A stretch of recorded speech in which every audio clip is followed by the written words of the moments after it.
Oh my lord, let's get some music in here. Hold on. Something light and relaxing. There we go. Hello! Hey guys! Wow, there was a shit ton of people in here.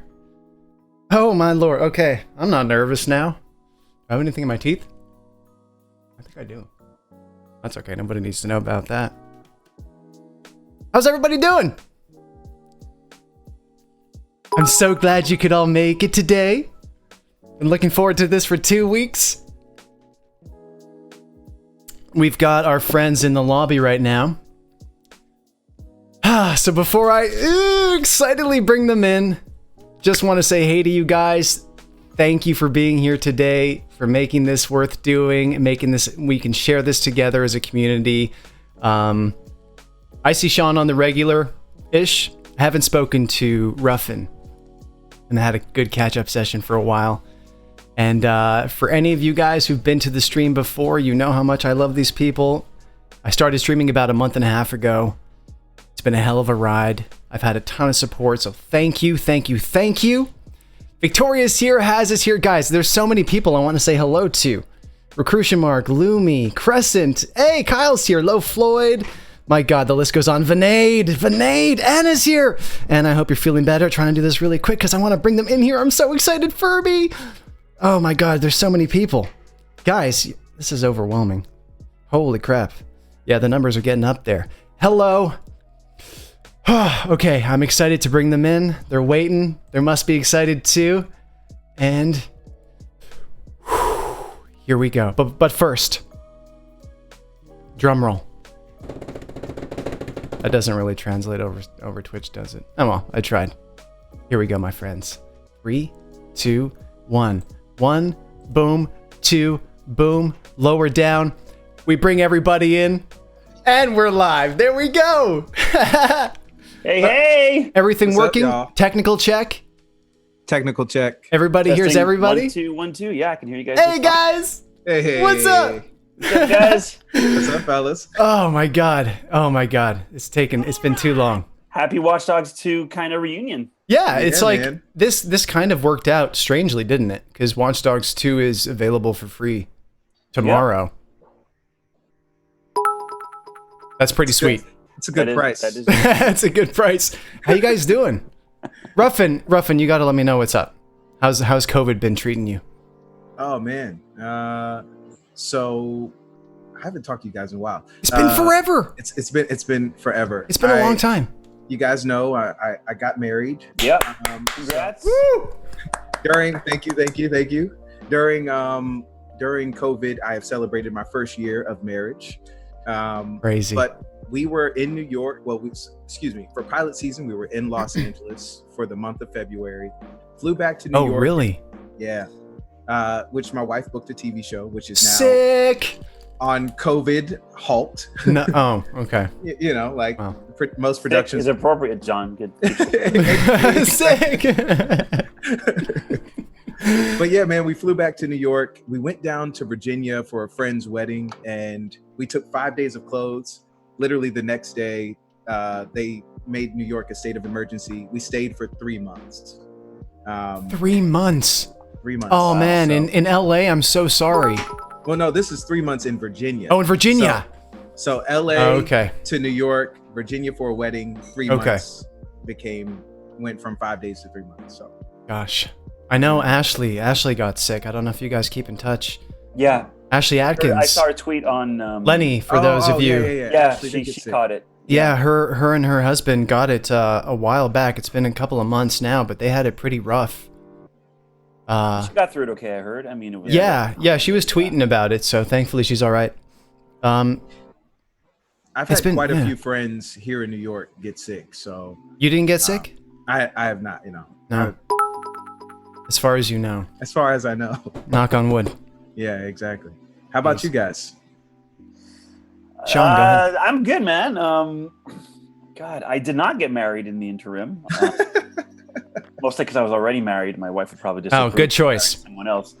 No, I'm good, man. I mean, I didn't have a ton of stuff going on for the pandemic. I had a couple projects coming up, a couple other things with Ubisoft and with a couple of other companies. Kind of projects I was sporadically jumping in on every few months to do a couple of days here and there. Yeah. Everything came to a halt, obviously, when the pandemic hit. So that was kind of rough, but luckily here in Canada we had the CERB, which was like a government Canadian subsidy. Emergency Response Benefit. Yeah, and that was a lifesaver for Vicky and I. My wife and I were both eligible, so we applied. I think we claimed like 3 of them, and then a few weeks ago I started slowly working. I was back at Ubisoft on their first official day back. I was there with them, which was nice. Did a bit of voice work, a bit of dubbing. I have a couple other days and a few things coming up to finish up those projects. So I've been keeping busy. And, when the pandemic was forcing everyone to self-isolate, I just kind of took advantage of that to, work on some private projects, personal stuff. I have to admit, like Vicky and I weren't hit as hard by the pandemic as other people for several reasons. One, we don't have kids, so we didn't have to homeschool our kids. Right. And kind of have our work thrown off that way. We couldn't work from home because I can't do a lot of acting and mocap from home. But you can, just no audience. Well, that's it. I do that every day anyway. T-pose. T-pose. Yeah. John. Boom. T-pose. Tench. That was me, guys. That was me. So like even like things like not being able to go to the gym wasn't a problem because I have a gym at home. I work out at home, so like I managed to kind of keep my routine more or less. The only thing that was kind of hitting home was the lack of social contact. Yeah. Well, you also had a partner, friend. so you were home with the dog and a partner, so you had company. Exactly. So we kind of weathered it pretty well overall. We're still sticking to the measures. Oh, hold on a second. I forgot to pop this out. My bad. Just a sec. There we go. Sorry, guys. You guys can't see, but there's a new background for everybody else. That's more appropriate. For us as well? No, you guys can't see. No. It's all around us. It's happening everywhere around us. Ruffin, I was curious actually. You spent a bit of time in LA. So we had the CERB here in Canada. For those of you who aren't aware, this is the Canadian Emergency Response Benefit. And the government was basically giving every individual who had previously made $5,000 in the previous year minimum, you were allowed to claim or receive the benefit of $2,000 a month for 4 months. 4 months, yeah. Which they just extended, so long as you don't make more than $1,000 in that month. So, because I know there's a lot of Canadian actors in LA, there's just a lot of artists in general. And some make more than others, but money in LA, it's an expensive place to live, and I don't really know what the situation is like down there, and I wonder how people are keeping afloat who are in financially like precarious positions. I mean, here in the States, we got a one-time payment of $1,200. Yeah. I got it too. Oh yeah. Yeah, my grandma is American. She's dead. She got a letter from Trump. Well, I'm glad. I have it. It's hilarious. I'm not laughing at your grandma's demise. Yeah, no, it is. No, I think that's a very mistake. appropriate reaction. That's just, we all laugh too. Well, I'm glad the money came in. But no, man, like a one-time payment, and a lot of actors and friends of mine. That's not even rent for a month. No, especially not like even close. In New York and LA. I mean, unless especially if you got your own place, but like most people have roommates. So a lot of people are living off of unemployment. They were supposed to do what's called the PPE, which was for like small business loans. Yeah. but a lot of that ended up like it's coming out in the news, going to like big companies. Yeah, I heard that. They're bailing out most of the big corporations and stuff who then use the relief money to buy back their stocks. Exactly. And they wind up firing. Sounds like another mission for DedSec. It does. It really does. Hey, man. If only, man. Oh, man. Is Ubisoft tuning in right now? I saw, I don't know if he's here, but I saw Ethan. Oh, Ethan. I saw Ethan pop up as a new follower, so he's here. Ethan, if you are, hello, I love you and I miss you so frigging much. Yeah, man. I'd say your he's words there. any He's day. there. Yeah. He says hello. Oh, Ethan. Guys, What's Ethan's one of the lead writers in Watch Dogs 2. Ethan. Hey, what's up, buddy? Yeah, I see him And right now. one of the reasons the project was so frigging amazing to work on. Absolutely. Without a doubt. Which we will get into. Because, oh my god, I'm so excited to revisit that. But anyways, you're good. Lady's good. My COVID experience has been kind of similar to Shawn's to a certain extent. And my fiance has been working from home up until recently. And I've got the 2 dogs to keep me company. And fortunately, I don't know if you can see, I mean, I've got a pretty decent setup for audio recording. So I've been very fortunate to get a few gigs at home, just recording like radio spots from my closet. So other than that, I mean, it's been, this is happening because of COVID. Like literally my wanting to dive into the world of streaming or just kind of seeing what it is a result of having time to explore new things. And, I've had crazy support from some of our fans who've been to a few of the streams, keep me company. We're growing like a really nice community of people, and they come back all the time. And I'm starting to see like the value in this, and it's so much more than just the game or making money or trying to promote something. There's like a real like togetherness and community, and it reminds me of how I met my best friends. I met some of my best friends playing games online, and then we meet in person. So yeah, I'm kind of grateful to this whole experience to allow me, fortunately, to try something new, as bad as it is, looking at the bright side.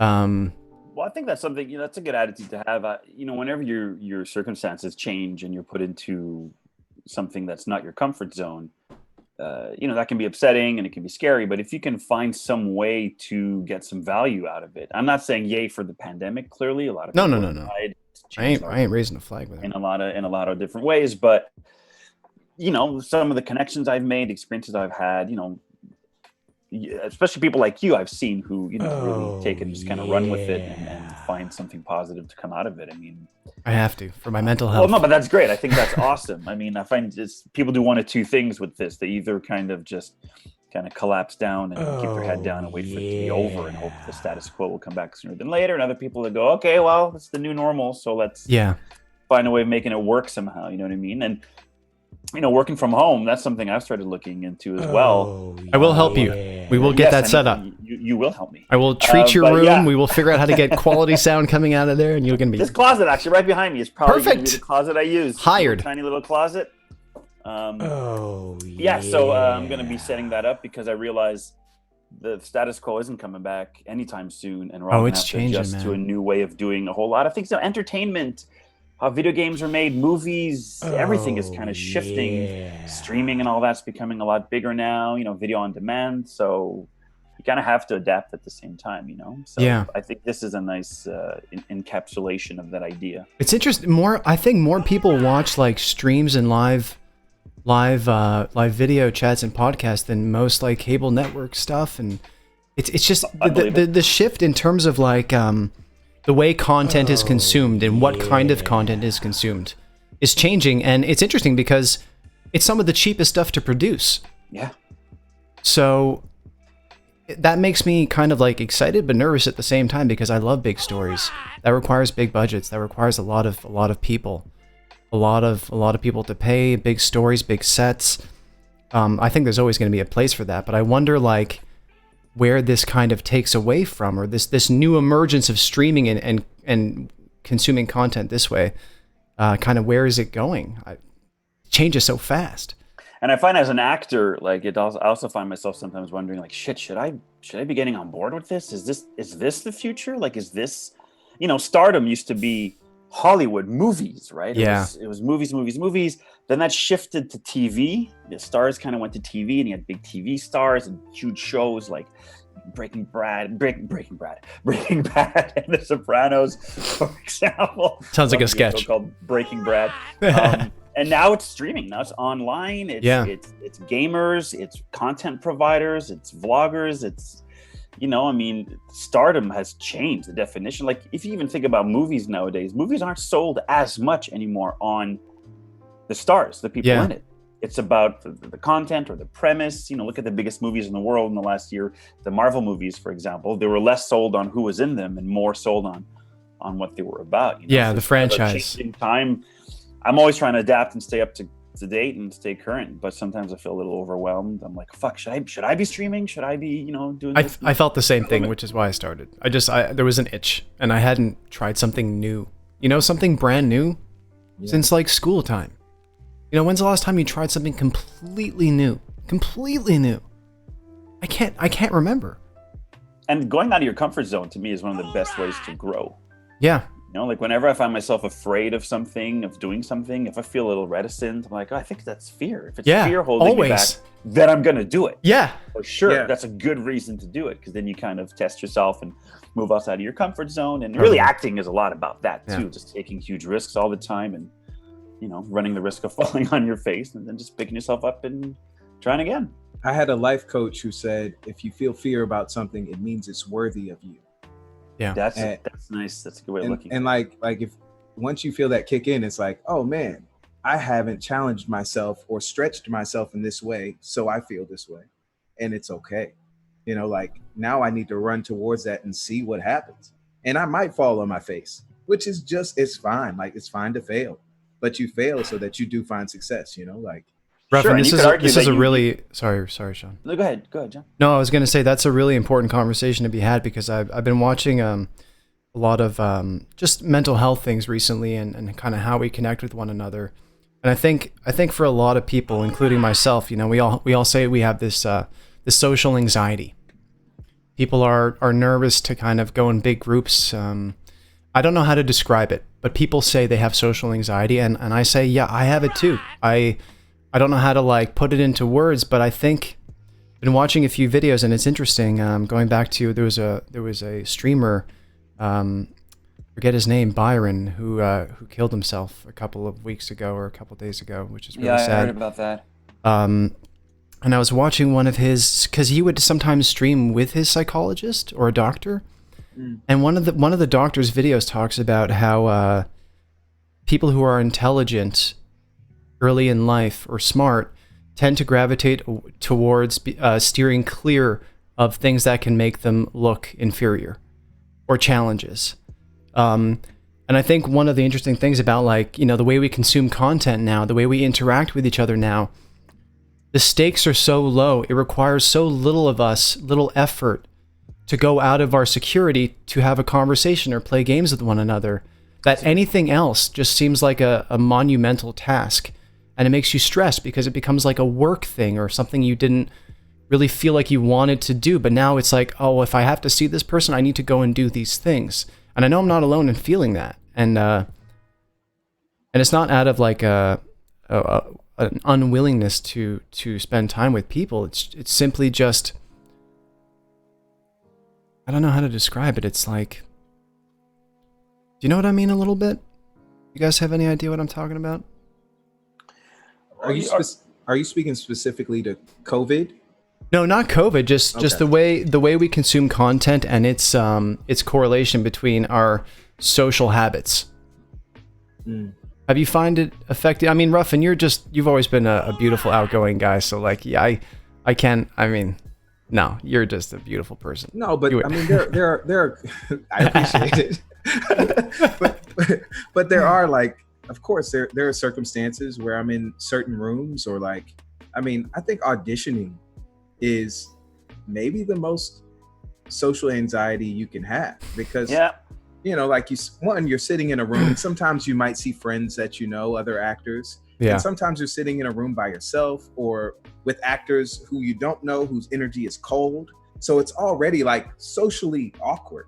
Yeah. And then you walk into a room that might contain people that you either really admire or people that don't know you and you don't know them. Yeah. And you've got to find this way to bridge, like, hey, I'm going to open myself up and be completely vulnerable, show you the best part of me and the ugliest.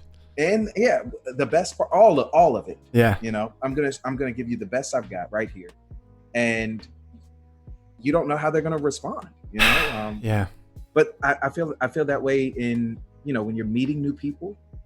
And definitely today, like the reason why I brought up COVID is I'm here in New York and right now, like when you go out in Harlem, that's where I live.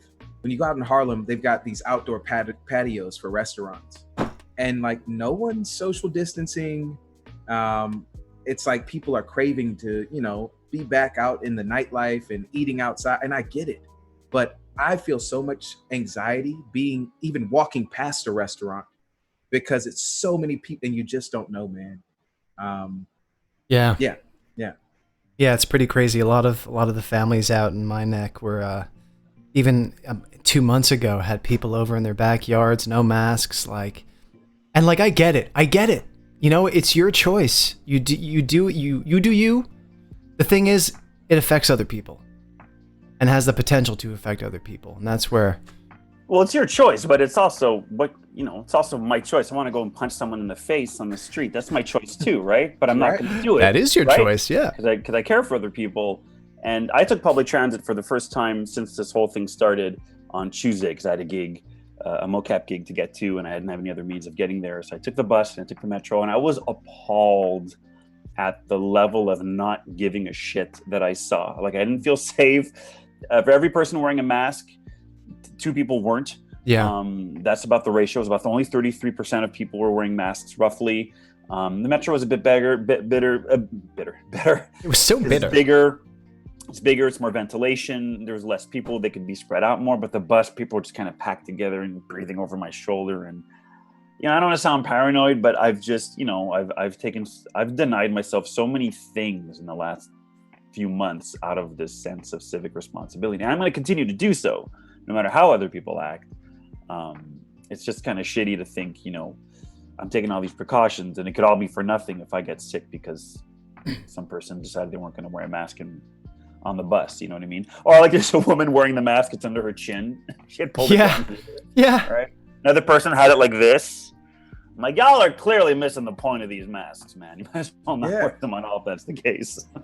It's just been crazy. It's been crazy for a lot of people. And, you know, different generations get different things. I know my parents had a really hard time understanding the severity of this. They wanted to come and see us.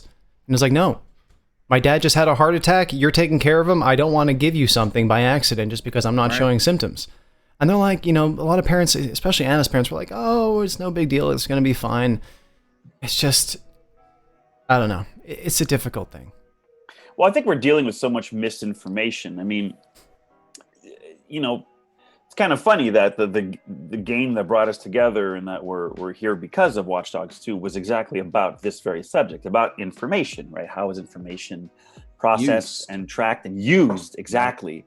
You know, and I find with the advent of social media becoming more and more present in people's lives, not just a select few or the elite who have access to this now, it's everybody, even the poorest people in the world who don't have much of anything. You can have a cell phone. You know what I mean? You can get you can get Wi-Fi. Not everyone, obviously, but a large enough portion of the world.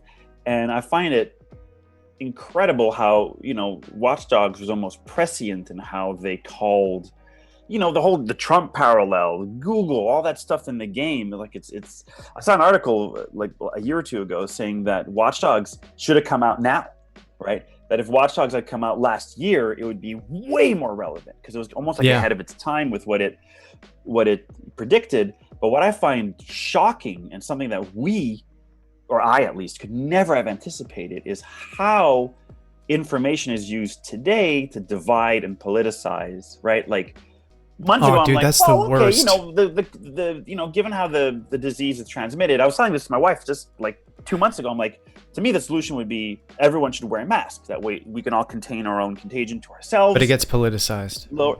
And next thing I know, it's a sign of masculinity or of weakness, of right versus left, it's insanity. It's the thing that resumes this the best to me is I saw someone on either Twitter or Facebook say, in Superman, when everyone on Krypton's like, the planet's not blowing itself up, that's bullshit. And I'm like, people are always wondering, like, how could people ever think that? Now we know.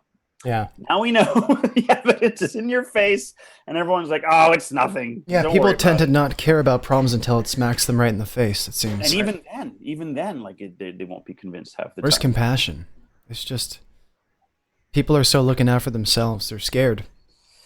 Well, that's it. I think fear drives most of people's intolerance. You see all these people, getting famous by being racist and screaming at people and then losing their jobs and getting doxxed and all that. And yes, it's shitty. Yes, racism is bad. I'm against it, of course. Mm-hmm.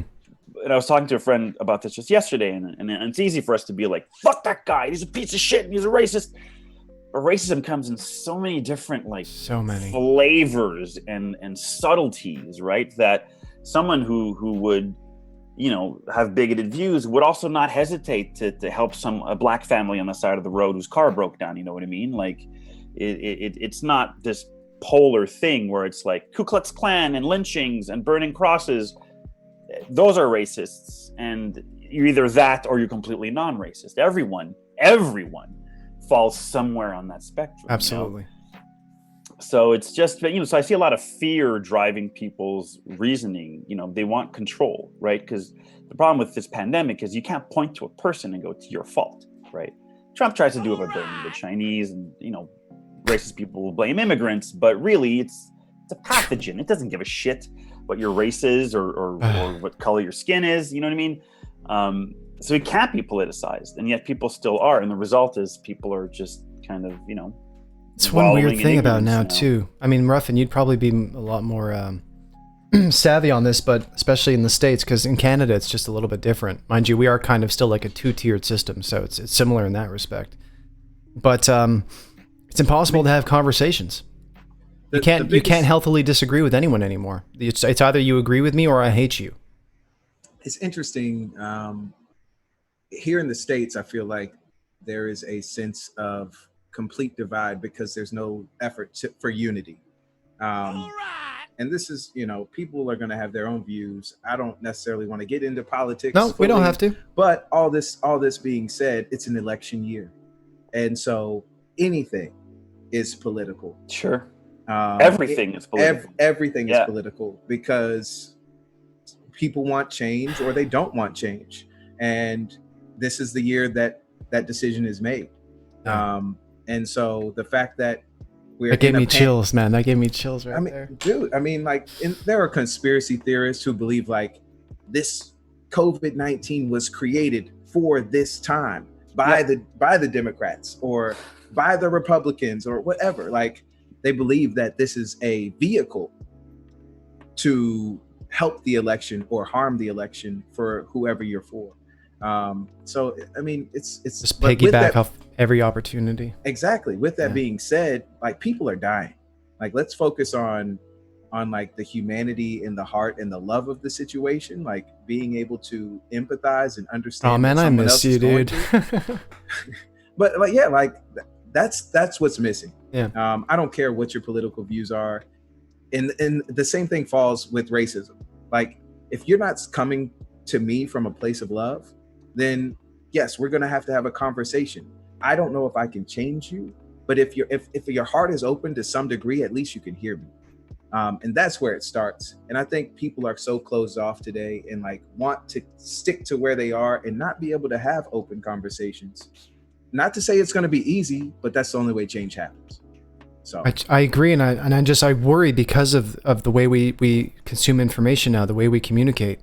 It becomes even harder to discern what's right from wrong, what's true from false, who's saying what and why, and there's evidence for everyone's position. So Shawn, you're so right. You choose. Choose what you're exposing yourself to, and I find that is by far the most egregious part of this. Is I remember as a kid, my dad would watch the news every 6 p.m. every night at 6 p.m. And often he'd insist that we sit and watch it with him because he thought it was important to be informed. And it's a habit I kind of took with me into my adult life. And I do like to be informed. I think I have to be as an actor too. I need to know pop culture. I need to know even vernacular vocabulary changes over time. Like, I'm not saying this to be facetious, but seriously, Twitter has been my biggest teacher of just keeping up with new vernacular. I'm going to sound incredibly old saying this. I apologize. Do but it. What does yeet mean? What's a dab? What's the ship? Do you know what YOLO is? YOLO. Yeah, I know all that. You got stuff, YOLO? right? I keep up. But my point is, it doesn't take long. I'll talk to someone who's not doing them. Like, what does that mean? And the actors are reflections of the society we live in, right? I mean, those are the stories we're telling. And sometimes they can be from the past, but usually they're fairly contemporary or modern, So I find it incredible that social media is such a powerful source of news, but it's up to us to be more open-minded about it. Like, anytime someone sends I me... agree with you, but it's hard. Some people can't decipher. But like some friends of mine, people that I have a lot of respect for, they'll post like crazy conspiracy theories and just weird shit that, my first reaction is to go like, oh, for fuck's sake. Exactly, right? But I will I'll watch what they post. I'll read what they wrote. I'll process it through my filter. Nobody else does that. Well, it's not as common. Instead of going, no, I don't agree with them. I don't want this to be true. Because if there's stuff in there that changes how I think, I'm interested in the truth. I'm not interested in being right. So if I have to learn to know what the truth is, I'll learn. Now, that being said, there's some things I don't think any amount of truth could ever change what I think. You'll never convince me to be racist or sexist or transphobic or a bigot in any of those ways. You'll never convince me Muslims are terrorists or trans women aren't women, for example. Like, those are things I firmly believe, in equality and representation. And, if you're bigoted and you try to convince me otherwise, I'll still listen to your argument to see where your fallacies lie. Because I think those things aren't even so much a matter of opinion, but a matter of being factually true or not. Like, someone's worth is a bit of an objective thing, but if we scale it back to biology or science, then to me, that's a much better place to argue from, right? Trans people are worthwhile. They're just like anybody else. So are any other minority in the world, you know what I mean? So, I'll consume with a critical eye what I'm seeing from the opposite side, so I can digest it, understand it better, and understand the person posting this better, in the hopes of, like Ruffin said, to get through to people and reach them, right? Because our reaction is always anger. Oh, what a fucking bigot, and what a racist, and what a jerk, and just want to cut them off and cut them loose and not deal with them. And look, no one's obligated to put in the emotional labor to teach people, especially if you're part of a minority group. I have a lot of Black friends who are tirelessly trying to educate people with the whole Black Lives Matter thing, and just facing just reams of bigotry and ignorance. And I have a lot of respect for people who do that, but at the same time, I don't think they're obligated to, But I get informed as much as I can from as many different sources, so that when the time comes that I do have the chance to educate someone or to try to shift the conversation to help someone, one of the allies that I believe in, that I'll at least have a more academic or thoughtful approach that might actually convince someone, as opposed to, well, you're a piece of shit because you're racist. You know what I mean? Right. When someone says, oh, what about, say, black on black crime? I can go, well, statistically, blah, blah, blah, blah, blah, blah, blah, which isn't my opinion. It's fact. And I would like to think people react to facts more than opinion, but that also seems to be the discourse in this day and age. People seem to think their opinion is where things start and stop. Yeah. And they don't really go beyond their truth is the truth. Yeah, exactly. But also, like, we're fed things that sometimes aren't factual. Yeah. That are printed and presented in the same way the facts would be presented, and it's hard to decipher. Yeah. It's like, but then wouldn't it be better to ingest information and then not be sure about anything? It's absolutely. But that takes, like I said, it takes time and being open to that. Yeah. And not everybody's willing to give that. Why? I think it's largely a question of circumstance, though. I mean, I'll be the first to admit that I'm someone who's relatively privileged. So I have the time, the energy, the money, if you will, to broaden my horizons, get informed, analyze my habits, how I come across to people, how can I help? But, if you've got 4 kids and your husband's not around and you're working 3 jobs just to stay afloat, I can't blame you for not doing all that reading and getting informed, and you're just trying to stay afloat. Yeah. Right. So your circumstances are, that's why I think it's incumbent upon people who have power, who have visibility, who have a voice, and who have reach to help bring about change. Because celebrities, if you think about it, they're given all this default power and validity that they actually haven't technically earned when it comes to what they're talking about. Right. I could have all these opinions, but they have a platform. Exactly. But I'm saying I could have all these opinions about black crime or trans rights or whatever, even though I'm not black or trans or any of those things. Even if I have positive things to say about it, I have a fair amount of fans and followers. Hey guys, who's all joined the stream, by the way. Hi to everybody. I can't say hi to everybody individually, but I see everybody on the stream here, and there's lots of awesome people. We'll get to them, but right now I'm stealing you. I'm selfish. But I have a platform. I can reach a number of people, and a lot of my fans, they're really good people. They're nice and they're intelligent and they're creative. But the best. I get the benefit of the doubt automatically. I'm not saying if I said everybody be racist, so I'll go and follow Wrench, let's be racist. But my point is, me versus a complete stranger who's saying the exact same thing, I'll be given a lot more consideration, a lot more reach, a lot more respect. People will take what I say to be true or valid more than they would someone who isn't minorly famous or whatever you want to call it. So I find that's kind of one of the major downsides of social media. In a way, it's great because it's the great equalizer. If you're not someone famous, you can talk to your idol who's an actor or a singer. Maybe you can connect. That's amazing. But at the same time, it elevates opinions and voices that might not benefit the world from being heard or accessed. I'm not saying people shouldn't be allowed to express themselves, but treating all opinions as equal and valid, I think, is one of the great failings of our society. Real quick, I read this, I think it was this morning, a really cool analogy, how if you take an average person and you have them play chess against an average 5-year-old, the person playing chess will beat the 5-year-old 100% of the time, right? On average. Yeah. On average.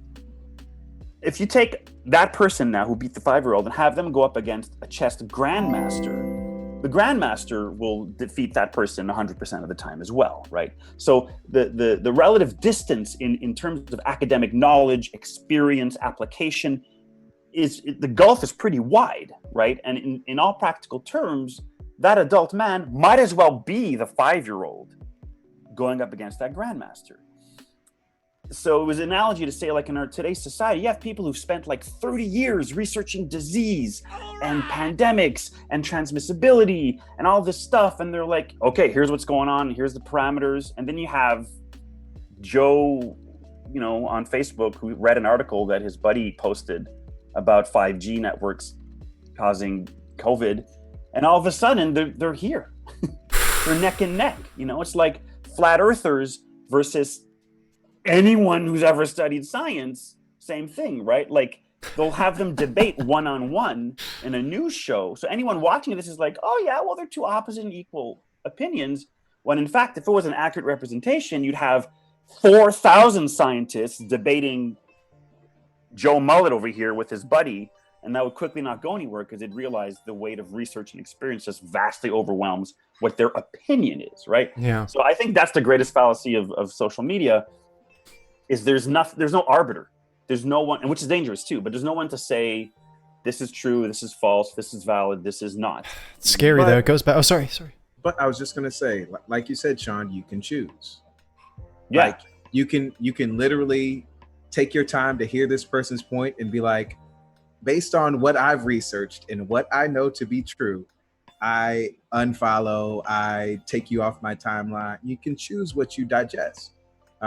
Sure, but there's an inherent danger in there. Exactly. When I said choose, I meant that in a bad way, that I could choose to live in an echo chamber. Exactly. That's exactly what I was going to say. If I'm convinced the Earth is flat, let's take something that we all, let's be honest, you are. Know is I'm a closet flat earther. But if I want that to be true, if I want to believe that, there is no end of evidence for me to follow down that rabbit hole. I can watch YouTube videos. I can go to conferences. I can talk to people. I can pick and choose. Have you had conversations with people who believe that, just to see where the logic train goes? I never have. I've come across people who've come close to being in that camp. Usually conspiracy theorists tend to lump together. If you're a flat earther, you might also be into QAnon or Pizzagate or 11 truthers, or there's no end to this, right? But my point is, anyone that I've ever come across who's narrow in their view, they choose all their media. Plus, with algorithms, we get suggested things. I'll click on an ad for, I don't know, tactical army pants because they look cool, and I'm fucked. That's it. Facebook, Twitter, Instagram, Google. I mean, the worst. You is like this, right? You like this. Take more.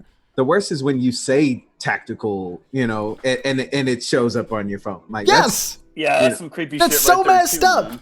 Ugh. But I mean, that's right in the watchdog's pocket. Just, you know what? Bringing it back to that. Bringing it back to that for a second. Because I could talk about this all day. Just for our viewers here, I know there's quite a few artists in the stream who've been following us and been with us since the beginning. And I thought it would be kind of nice to maybe go back in time a little bit and reminisce about your experiences before you got the gig, when you got it, and during. Who would like to begin? Sorry, what are your questions again? Yeah. Refresh me real quick. How the journey started for you, back from auditioning to getting the role, and your experience throughout. So Ruffin, this was an audition like any other for all of us. I remember at first I was auditioning for a character named codename Simon at the time, who had much more of a wrench over the top personality, streamer almost like what I'm doing right now. I had 4 auditions, and only on the last audition did they change the character from like a YouTuber to Josh, who I discovered was Aspies, and that was scary. I was so close to something I wanted so badly, and all of a sudden I was given a whole new character at the last round. And I remember I did the audition, sent it into my agent. A couple days go by, and my agent calls me, and she's like, "It's really close. It's really, really close, but we need more ammunition. Do you have anything we can send them?"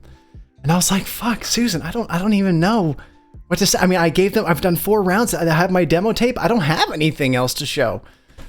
I mean, it all turned out to be okay, but that was, I don't know what your guys' audition experience was like, but that was a lot. I'd never experienced anything like that before. What about you guys? Well, I don't want to say I cheated, but I did not at all. I did not at all have a standard or typical audition experience for this game. It's the only job in my life that I came across under these circumstances. I would love to get more work this way because it's the best way to get work. Voice work, Shawn. Voice work. We're gonna set up that booth. We are. But essentially, I worked on the first Watch Dogs, as you guys know. I think as my fans know as well. I played a couple minor characters in the first game. Did a whole lot of crowd life, living world stuff, guards, civilians, police, all that stuff. And then when the DLC came out, I worked on that as well. And the director for the DLC was Lars. Lars Bond, who has got the coolest name in the world, Lars. And he drives a Ducati. So cool. So Lars worked with me on that game. He got to know me, my personality. I joke around a lot when I work, and I had a lot of energy that he could use. And he just liked my, versatility as an actor. And he told me once that I reminded him of an actor friend he had back in was it Norway or Denmark? I forget where he's from. Denmark? Yeah, Denmark. A guy he knew back in Denmark who he'd always use for his projects because he's one of these kind of versatile actor guys he likes and trusts and, could always count on. So I did the DLC with him, forgot about it, just kind of went about my business. And then some months later, I got an email from my agent saying, look, would you be free to come shoot a demo for a new game? Lars asked for you personally, and they want to do a vertical slice of the sequel to Watch So you Dogs did 2. some performance capture in the test? So they hired me as Wrench for the demo, and the demo had a few specific scenes, like us jumping on some guy's car, I think unboxing Wrench Jr., Wrench and Marcus kind of looking over the city and talking about whatever. That scene we shot like 4 different times, Ruffin, if you remember. Oh, yeah, I know. 4 separate occasions. So I did I think it was 1 or 2 days of that.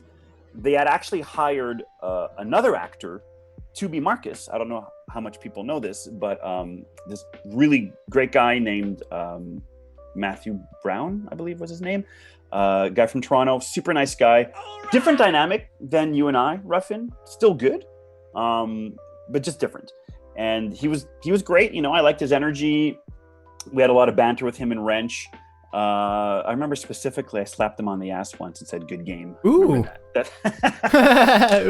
Which I never got to do with you, Marcus. Maybe one day. Don't tell the but fans. My point is, we did the vertical slice, and then that was it. Like, my understanding was I'm never going to hear from these people again, because 95% of the time, once the vertical slice gets approved, they recast. Yeah. With names, with stars. Take Let's notes. get someone big. Let's get someone famous to come and do these parts. And Ubisoft Montreal kind of famously often casts outside of Montreal. They don't give a lot of main work, big, huge And I wasn't living in Montreal. Yes. Right. Yeah, exactly. That probably works in your favor. So I don't know why. It's a casting thing they do. They often reach out to Toronto, New York, Ottawa, Vancouver. I was a England, Montrealer living in Toronto. Chicago, depending on the the kind of people they need. So all this to say that I put it out of my mind, and then eventually I got a call saying, "Look, they're going ahead with the project, and they want to keep you as Wrench." Sweet. And I was the only Montreal hire on the game. So that, when I heard that, I was like, oh my God, like, I didn't realize the scope of this thing yet, but it was amazing news. And, I got to hand it to Lars. The reason why he hired me in the first place is because Wrench initially was supposed to be this big, tough, like bruiser, enforcer, gruff, kind of dark character with the sledgehammer and the mask and all, like, brr. And Lars thought that was kind of a boring choice. And so he decided to take a huge risk. And he said, what if I combine Wrench's visual appeal with Shawn's specific energy, his comedy, his improv, his energy, his manic, his onness. Well, when I turn it on, I can really turn it on, right? So he merged the two, and I thought it worked brilliantly for Wrench, because he's not what you expect. You know what I mean? Yeah. He works really well, but he's not what you expect. And funny story here is the first day of shooting. I'm on set. I learn my lines. Lars comes see me. Goes, look, I want you to cut loose. Okay, you just go as big as you want. And I'm like, sure? As big as I want? Careful what you're asking for, man. And he's like, yeah. Just go ahead. Cut loose. Just go crazy. Okay. We'll draw the lines afterwards. Okay. And so we did one take. And right after the take, he comes see me. He's like, yeah, okay, maybe scale it back 10-15%. It was too big for him.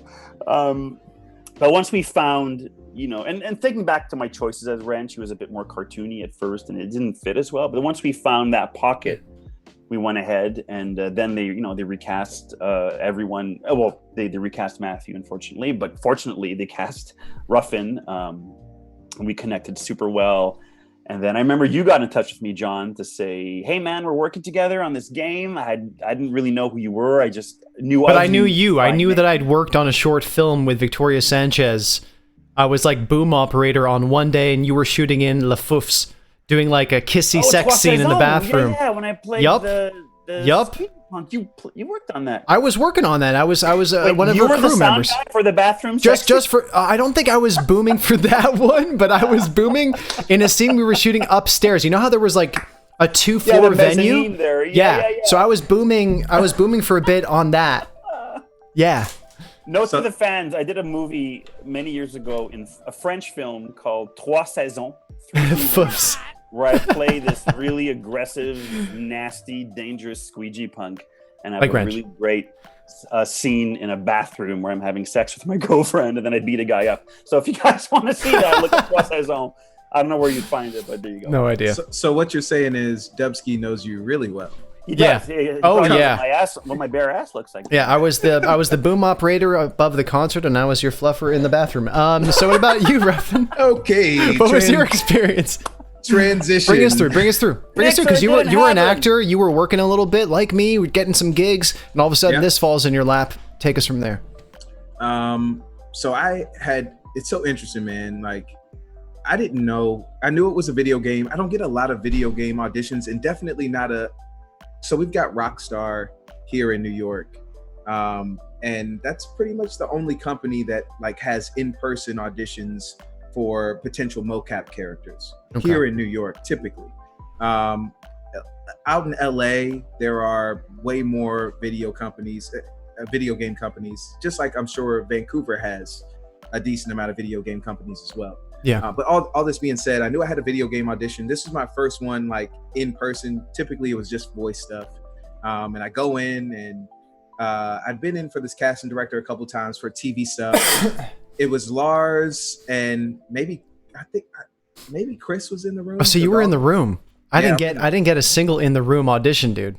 I'm in the room. Crazy. And obviously the character is not named Marcus. The script is kind of written like Marcus, but you know, like I think they just wanted to see you say these words, you know, whoever the actor is walking in.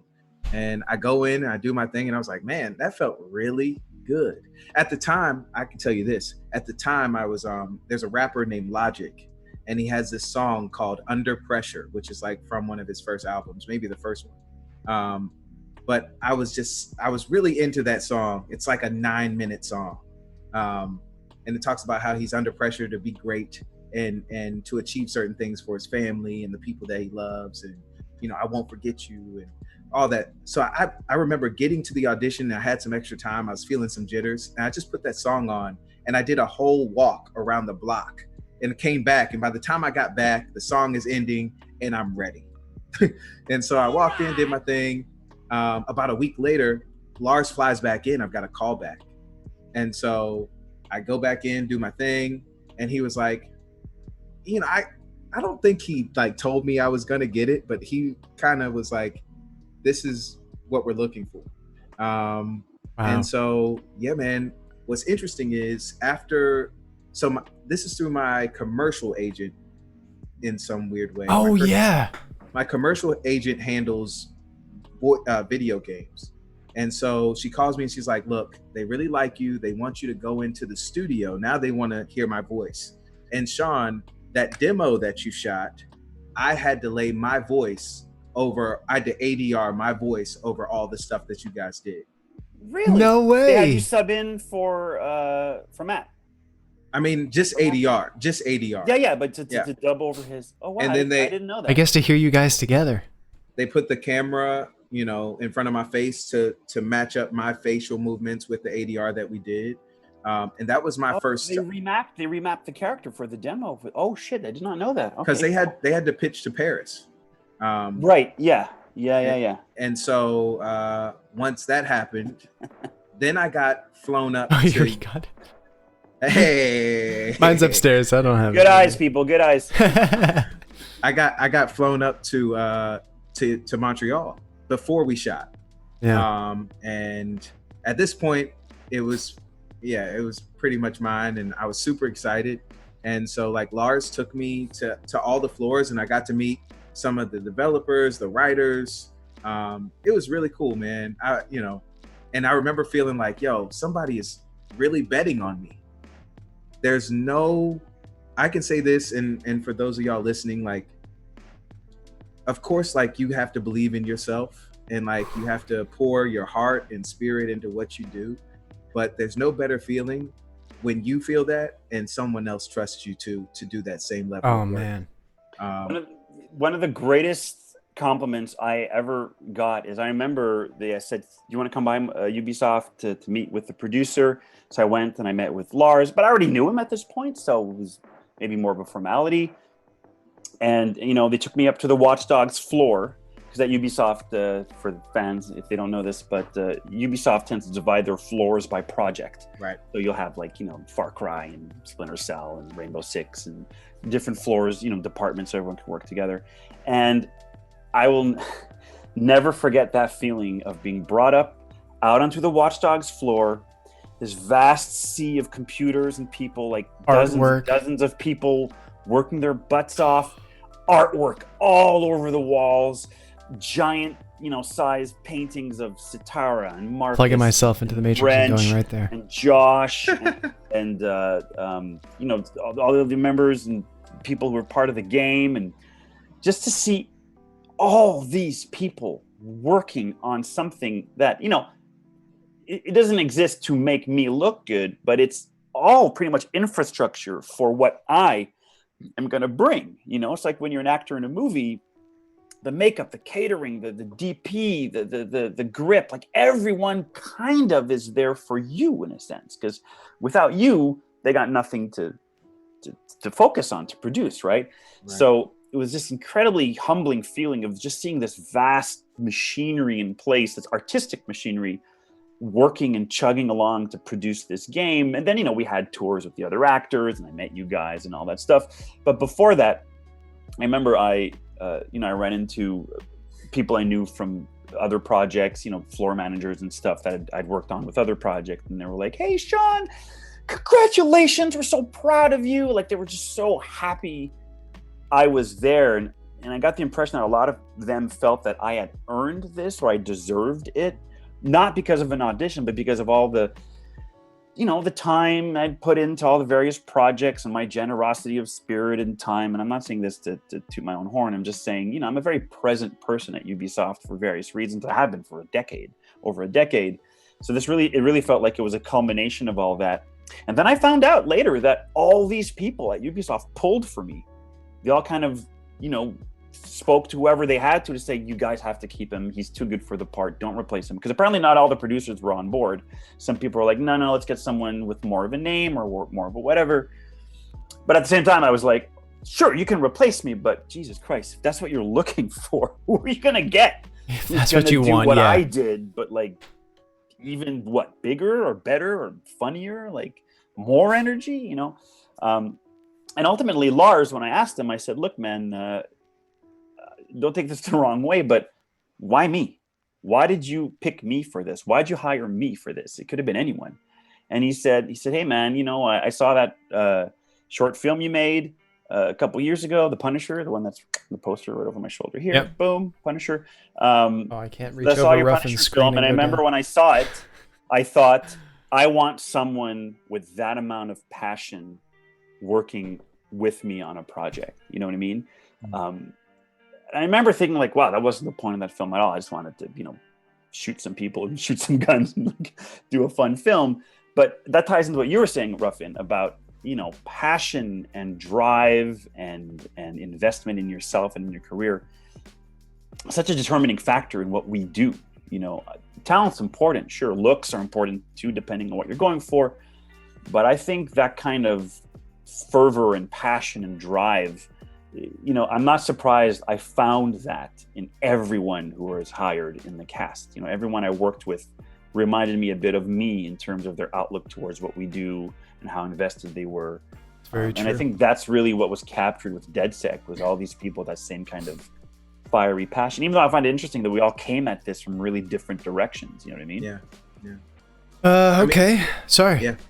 No. I was going to say, so I talked a bit about the audition experience, and then I remember, going to visit the Watch Dogs offices for the first time and just thinking, I don't know about you guys, but coming from being an actor who did like really small parts on big movies that came to town, or like really small parts on TV shows, doing some radio, having this opportunity, getting it, I had such, what's the term when you feel like a fake?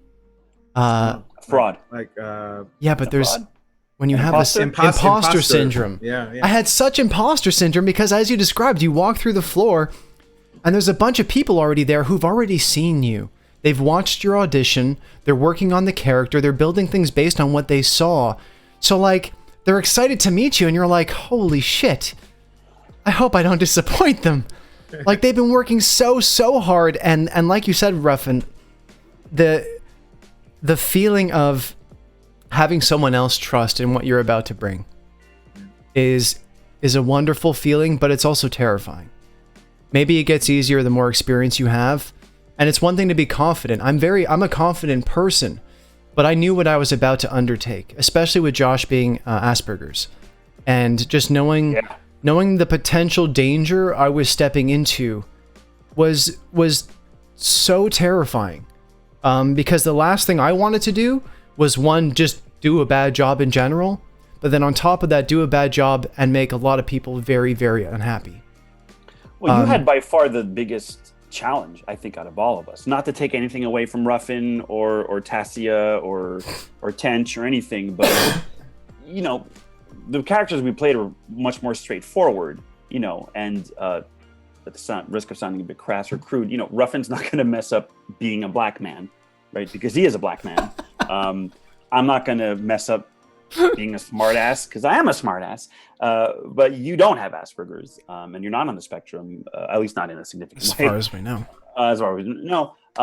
So I think, you know, you stood to be scrutinized the most closely, and you had the potential to miss the mark.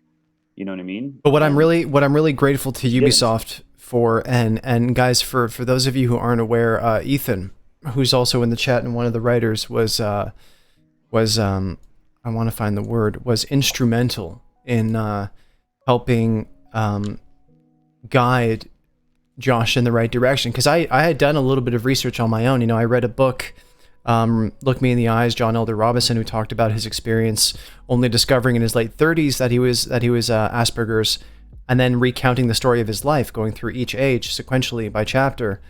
That was a huge roadmap. The script was a huge roadmap. Working with disabled children and children with special needs as a camp counselor for years gave me a lot of introspection. But I didn't know you did that. Cool. Yeah. But it's still scary. It's still scary because here's the thing, like, the spectrum is so huge. You know, you want to talk about spectrums, we can talk about Asperger's, sexuality, racism, whatever you want. It's such a gigantic thing. And to try to figure out where Josh lines up so that I'm driving the point across, building a character, not being a stereotype, and still engaging with something real and being able to share that with not only the audience, but my fellow DedSec members, on top of the producer, director, writers. It's a scary thing, and there's a huge responsibility. But here's the brilliant thing. Ethan and the other writers were so open to ideas that we had to bring to the table. They let us speak, they let us contribute, they incorporated ideas, they adjusted. And I'm so grateful to that, because I mean, I'm going back to the table reading when we had our first giant meet sitting around a table. That. You remember that? That was so, of course. That was so crazy. Everyone was sitting around, all the actors, the producers, the director, the writers, some of the tech team, and we were reading through the script. And I remember we came to a spot where Josh was drinking alcohol, and I was like, we can't do that. And just to be able to have the confidence to, like,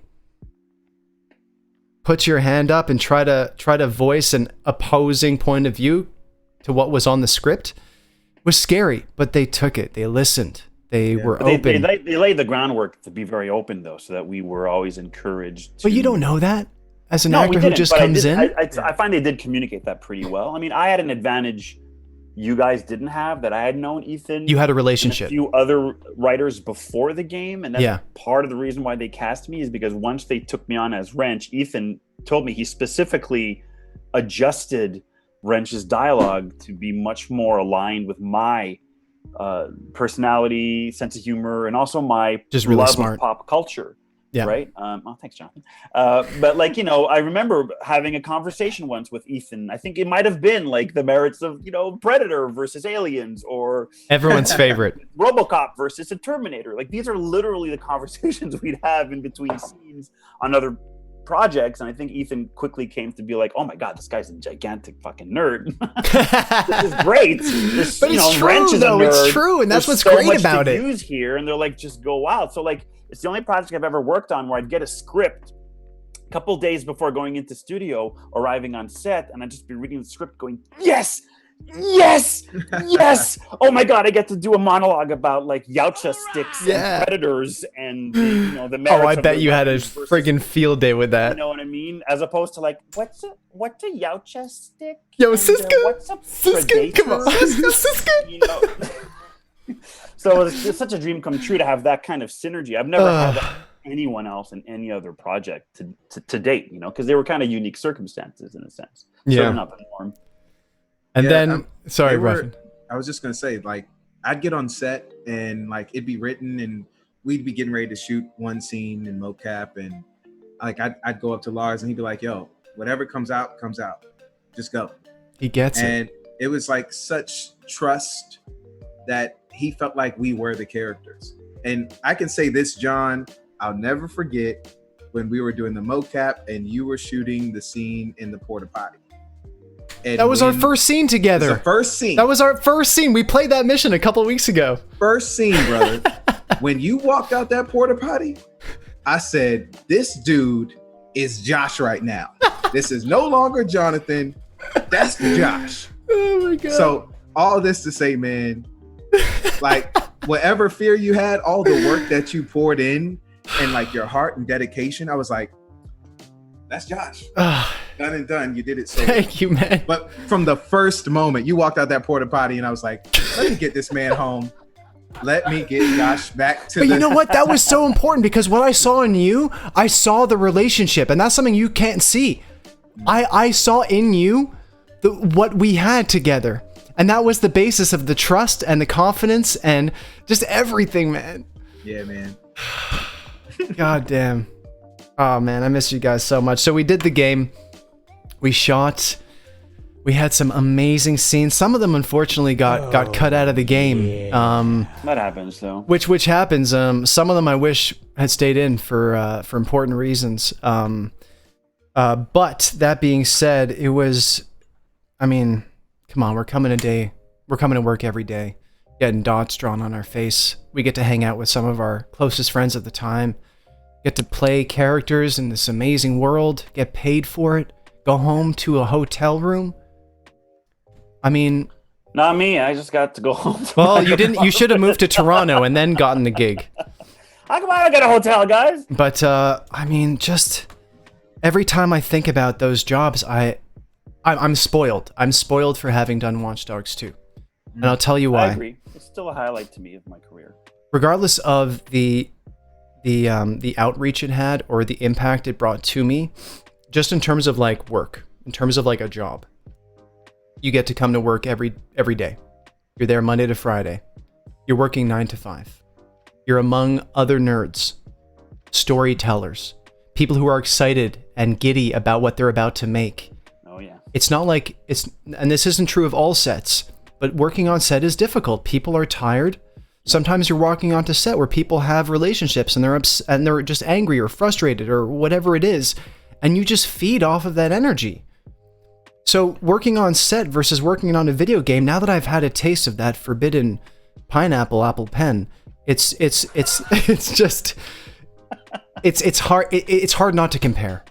It's really hard not to compare. Though, really, I mean, it wasn't a typical experience. So if that's one of your first major gigs, you might consider that a median experience, which isn't at all true. I mean, I can't say this. I mean, look, I've been really blessed, especially when it comes to Ubisoft. Every project I've worked on has been wonderful. Like, I've never worked on a project and be like, oh my God, I can't stand the director. I don't like these actors. It's happened. Some projects are not as great. It's happened. They're a bit more rushed or whatever. But I couldn't recall a single instance in Watch Dogs 2 where we had any kind of negativity, a bad day, an argument. You did? I remember one. I remember one, and this isn't going to be what you probably think of. We were working on a scene, a really long one-take scene. And I don't remember exactly what the scene was, but we did it, I think, in the first or second take, and then there was an error with the data. Do you guys not? Oh no, doesn't spark any bells. And I remember that we tried to get that take again for the rest of the day, and I saw on Lars's face, like, and JF, like, we got it, but that magic was gone. Whatever we had, that one take was lost, and they just accepted it. And I remember thinking, like, fuck. But that's still not a negative. It's still like, it's unfortunate, but that's not like. But that's the extent of the negativity. Well, that's like, I mean. That's how bad that's the worst it got. If I think of I did a play a couple years ago in February, and if I think of the process of doing the play from first gathering, first script read to staging, I can remember a process of getting to know people, getting to know my character, slowly learning the ins and outs of scenes, blocking. Like, I remember the painstaking process of building up this final product. Yeah. Whereas when I think of Watch Dogs 2, my recollection is almost like we all just kind of hit the ground running at the same level. Like, I don't remember warming up to Ruffin or having to get used to you, John. Like, I remember it was like love at first sight in a sense. But like, seriously. As soon as I met the cast, I'm like, oh my God, I'm surrounded by like, not just good actors, but incredible people. Right.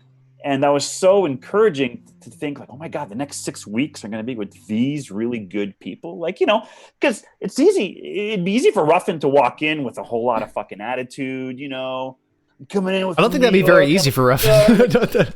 It wouldn't, because Ruffin tumbled down to earth. And I know, but I'm saying I didn't know who he was. He could have brought that. He could have brought his ego in. He could have disguised his insecurities with bravado or bullshit. People do that all the time. Yeah. But like, for everyone in the cast to be like disarmingly honest, straightforward, ego-free, generous, like, it was so humbling, you know what I mean? Like, and it made the experience so easy that I have never in my life woken up when I had to go to Ubisoft or do work and thought, ugh, here's another day of work I got to get through. Never. That's never happened. But Watch Dogs was even more than that. Watch Dogs was like, yes, I get to do more tomorrow. People again. Even more so that, like, I recently had 2 days of mocap in a row for a project, and it was fine. It was a fun project. Watch Dogs 4 confirmed. But the second day, I remember waking up going, oh, I'm a little tired. I'm a little sore. I'm kind of looking forward to the end of the day so we can get this project But you done. had a back injury. That's another thing is during Watch Dogs 2, I was severely hurt. Like, I had a hernia. And we were nervous, weren't we? I could barely walk. Well, I thought I might get fired for it. Yeah, we found out that our jobs weren't secure when some of the cast started to change, guys. This is a real thing. If the fans are wondering what John's talking about, I won't name names, but initially, Sitara's part was cast with another woman. As a very different dynamic with the group. Actually, I remember interesting side note is I remember shooting some stuff with her with Wrench beforehand, and I think Amber Goldfarb had also subbed for her on a few days. And Wrench and Sitara initially had a much closer relationship than they did in the actual game. In the game, they kind of respected each other and they just kind of gave each other space. But initially, we had decided amongst the actors that Sitara and Wrench were going to be like super tight, not romantically, but like really tight best buds. Like, Wrench was very overprotective of Sitara and he always wanted to protect her. And it's fine. That didn't happen. And I didn't have the same vibe with Tassia, so we didn't. That's so funny. There. I had some of the similar things with Josh. But what could have been, right? Yeah, the original actress is where I made the decision and kind of discovered that Sitara was more of that like motherly figure, that big sister figure, that security blanket to Josh. And that's where that whole thing was born and I know that carried on obviously, but yeah, crazy. But it also goes to show how the nature of the person you're working with is really going to inform the nature of the relationship you want to have with them in a fictional setting, right? Because it was never like, no, Wrench and this person are dating or not, or they're friends. It was, it was organic. You know how close Marcus and Wrench are. I'm pretty sure the closeness of those two characters is what it is because Ruffin and I were so into it.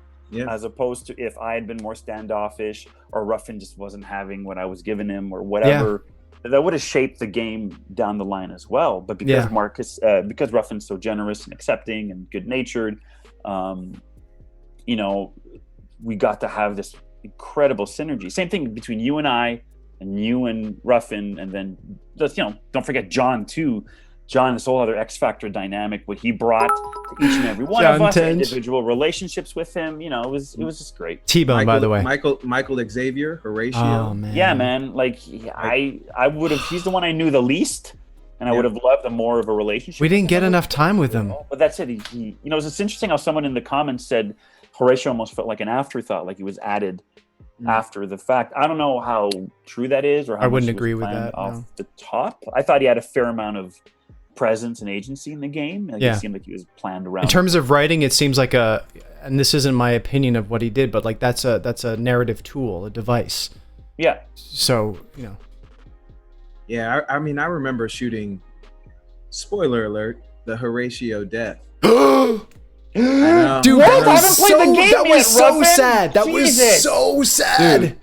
Dude, like, you put the drill in, I was done. I remember that. I was done. Man, like, but all of that, it's exactly what Shawn is talking about. Like, the time that we spent off the floor of mocap it played so much all coming back. value It's all coming back into what we did on the floor. Absolutely.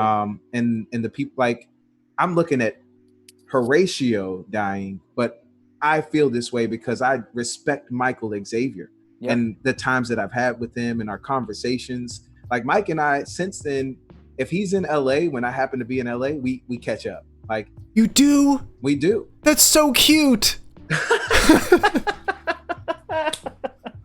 But yeah, like, I talked to Lars 2 weeks ago.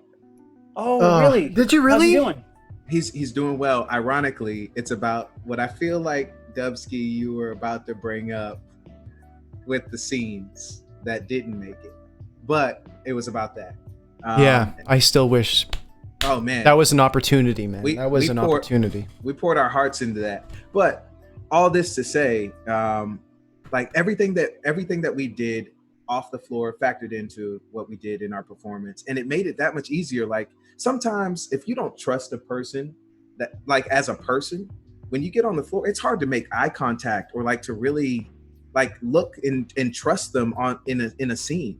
But I never had an issue with anyone in our cast and being like, I'm gonna bare my soul to you because I trust you with it, and we did that. I'm getting visions now of doing that scene where Lenny comes and hacks the hackerspace and Josh is all like angry, disappointed. And Ruffin, man, you were right there with me the whole time. Yes, sir. And I remember how much that it comes back to me, just like being there, just how much that killed me. And you were right there the whole time. And it was like, oh, this is good work. Love it. Ugh. I think often, the secret ingredient for these kind of relationships, if they get captured and translated into a film or a TV show or a video game in this case, it's about generosity. I find, how generous are the people you're working with? How guarded are they? How much of their ego is getting in the way? And how generous are they with not only their own energy and acting, but like with acceptance, right? You need generosity to accept. Like, a good example is, I remember I went to Ruffin. I'm like, hey man, if Wrench and Marcus are so tight, we need some kind of bro move, some kind of handshake or something that gives us history, And I was thinking like and I think the first thing I threw at you, you're like, yeah, that's cool, man. Like, you weren't like, I don't know, let's talk to Lars, or I don't think that's, like, you didn't obfuscate or dissemble. You didn't, refuse. You were generous. I mean, yes, not a good idea. We can workshop it for sure. And in the end, I find it's almost like a cornerstone of our relationship as characters, something that really cemented their bond, because it's all throughout the game. And, most people wouldn't look at that and go, oh, that must be something the actors came up with. You just figure it's part of it. But, we build every aspect of our fictional relationships as characters.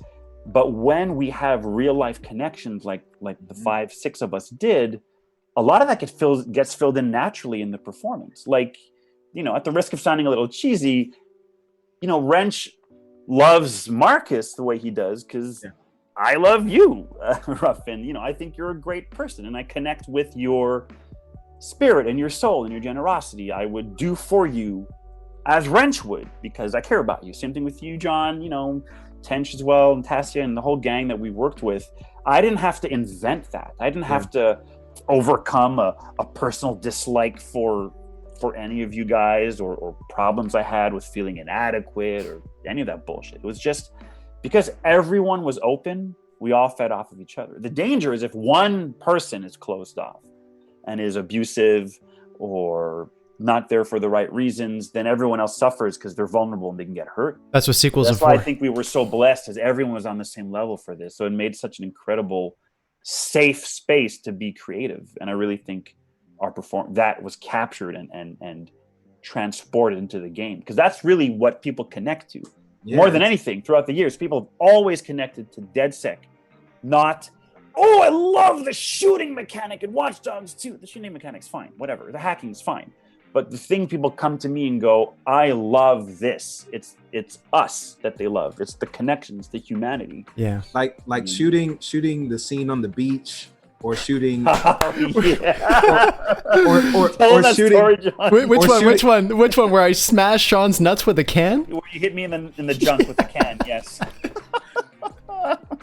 or shooting Swelter Skelter and like taking shrooms with you guys.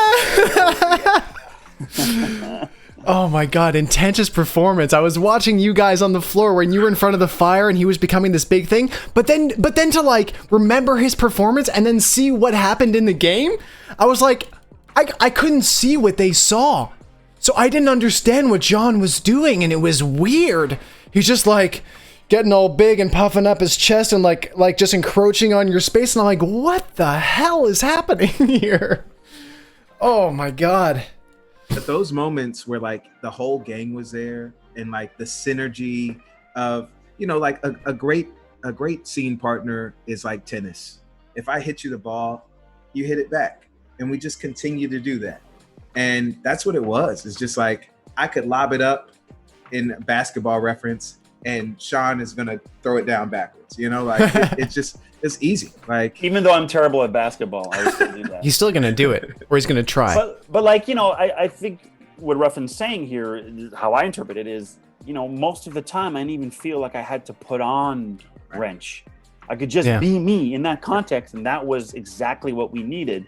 I mean, obviously, you know, Marcus doesn't talk exactly the same way you do, Ruffin, and Josh, you too. You have an affectation. So do I. Wrench doesn't sound exactly like this.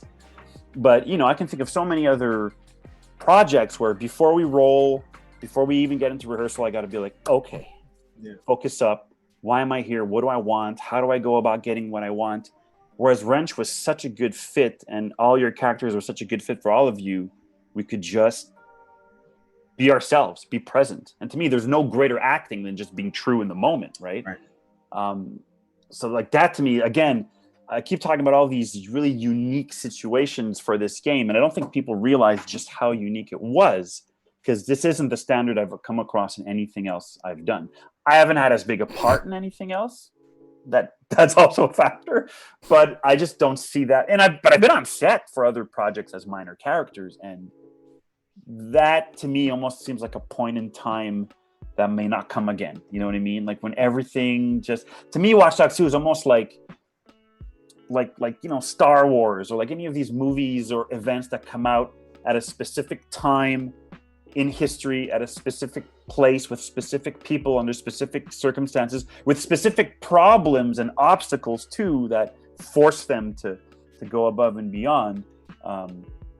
You know, I really feel like Watch Dogs 2 was that if you changed any of those variables, a different cast, different year we shoot it in, different location, different director, different technical crew, whatever, I do not think we have anything close to resembling what we had. It might not be worse, but it would certainly be very different. You know? Yeah.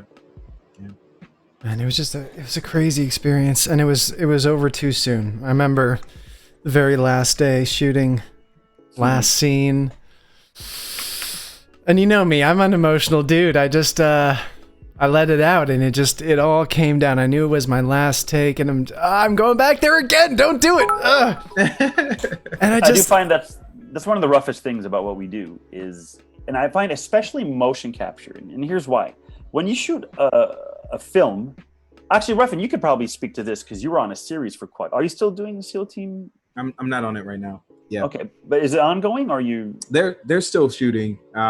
You'll be back. I mean, you're not dead or anything. I'm not dead. I'm not. Okay. But you know, I didn't blow up. But like, you know, I'm sure when you go to work, like when you're on a series, you have it's the closest thing we get as actors to having a work family, right? 100%. Like when you work in an insurance company or anywhere, construction, whatever, there's people you see day after day. They're not part of your circle of friends, but you share your life with them and you spend time, you go through hardships.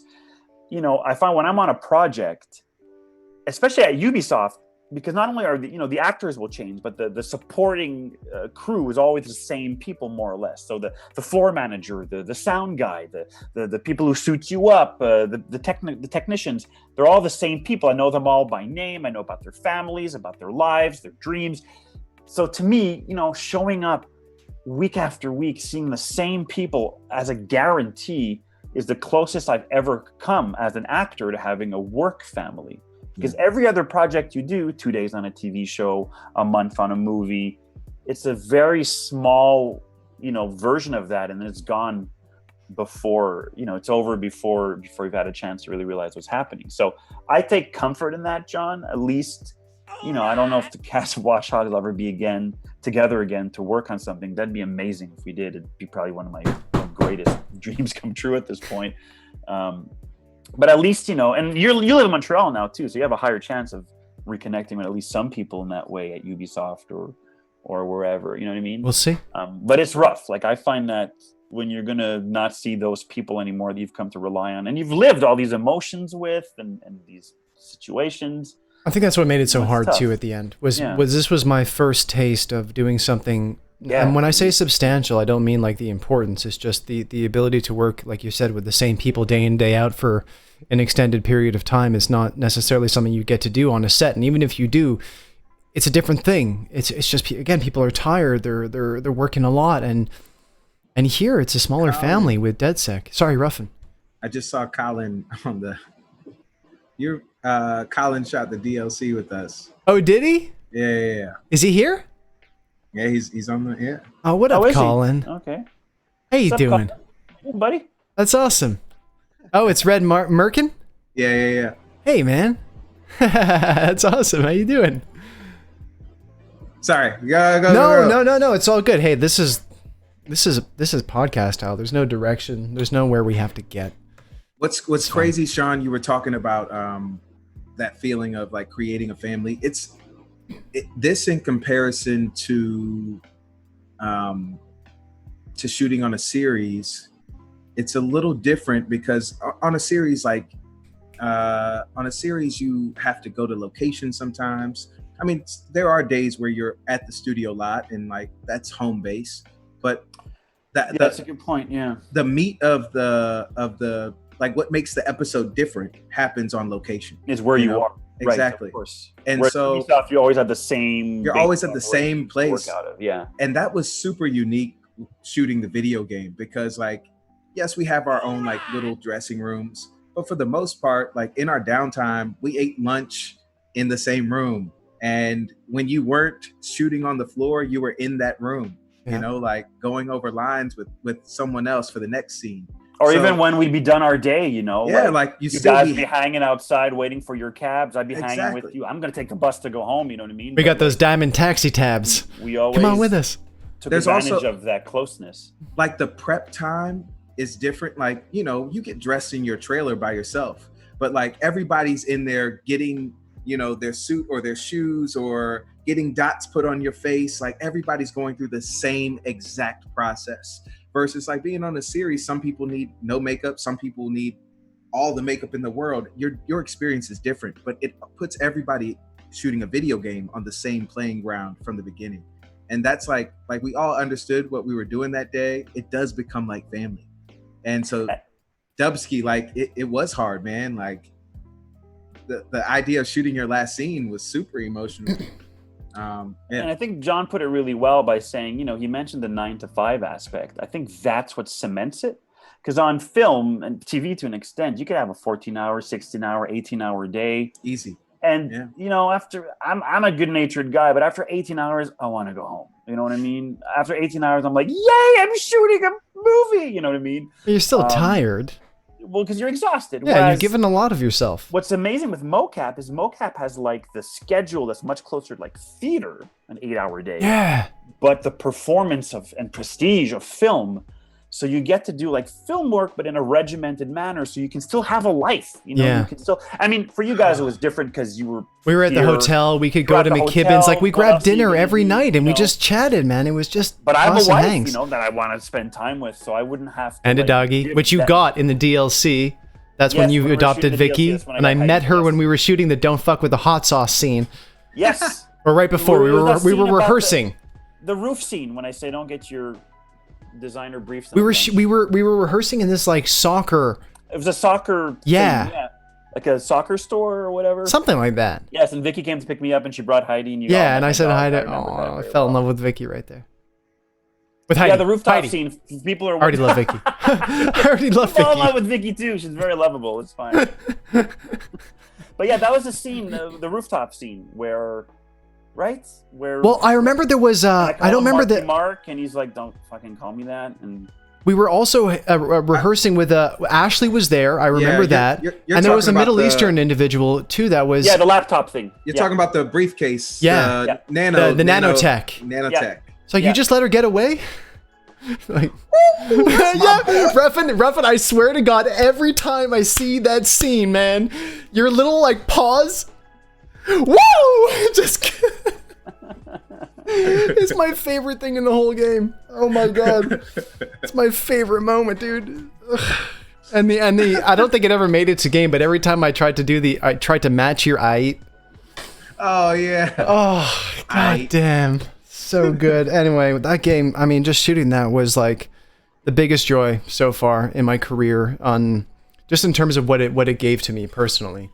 Relationships, the community that we're building here, the fact that I have anybody at all coming to hang out with me on the streams, it's all because of Watch Dogs 2. You got a good turnout here, man. People want to see you guys. I don't know what it is. I have no idea why. I don't know what just it don't is. know. I don't even have to convince myself of how good the Watch Dogs shoot was, just because no other shoot. I haven't done another shoot where I've bonded with people and made such an effort to stay in touch with Right.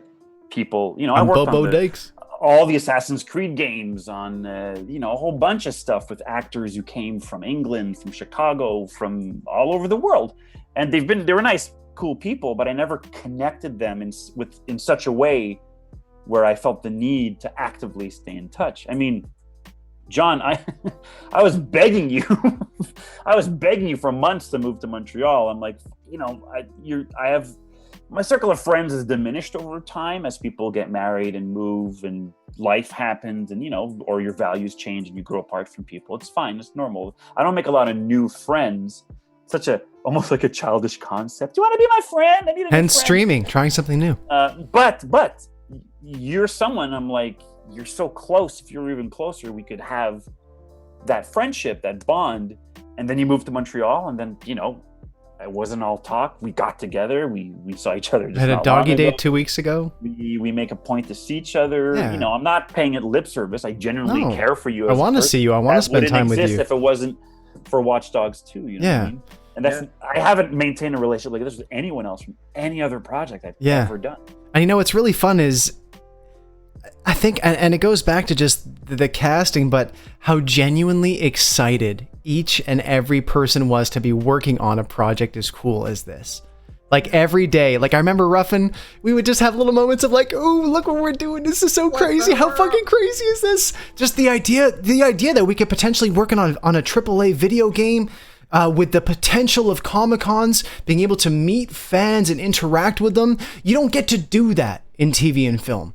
You get to do that in theater. You get to do that in sketch comedy. Well, film if you're part of something sci-fi, or like Cassia was on the 100. Sure, but that's that. You know, But it's a the bit of a chances of rarity. the average actor getting an opportunity in film and TV to have a significant enough role in something that is worthy of a Comic-Con or something that allows you to interact with fans. I just remember the idea of that was, it didn't even make sense. I couldn't fathom it. I was like, why? We have the potential of doing that stuff, and then we did. And we went to Comic-Con. You came to Montreal. You stayed over here. I made you some delicious English muffins with eggs.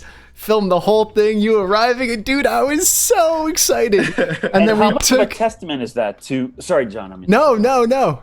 And then, how much of a test? Good. And then we took the subway. We got to Montreal Comic Con. We walked through, got to our booth. We had all our photos ready. People came. We got to interact, say hi, give our gratitude to the fans back, and just experience this thing that was way bigger than ourselves. I'll never forget when the lady at Comic Con was like, "How much do you guys want to charge for an autograph?" And I was like, I don't know how to answer that question.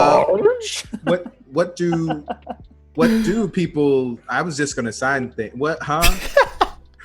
I'm just happy anybody wants to come say hi. It's like I don't know. I just want to meet people, meet the fans. We had to I think we took a couple look around and we're like, okay, we've got the guy who played Malfoy in Harry Potter. He's there. Okay, he's charging that much, $200. Okay, we'll do 10. Let's do half.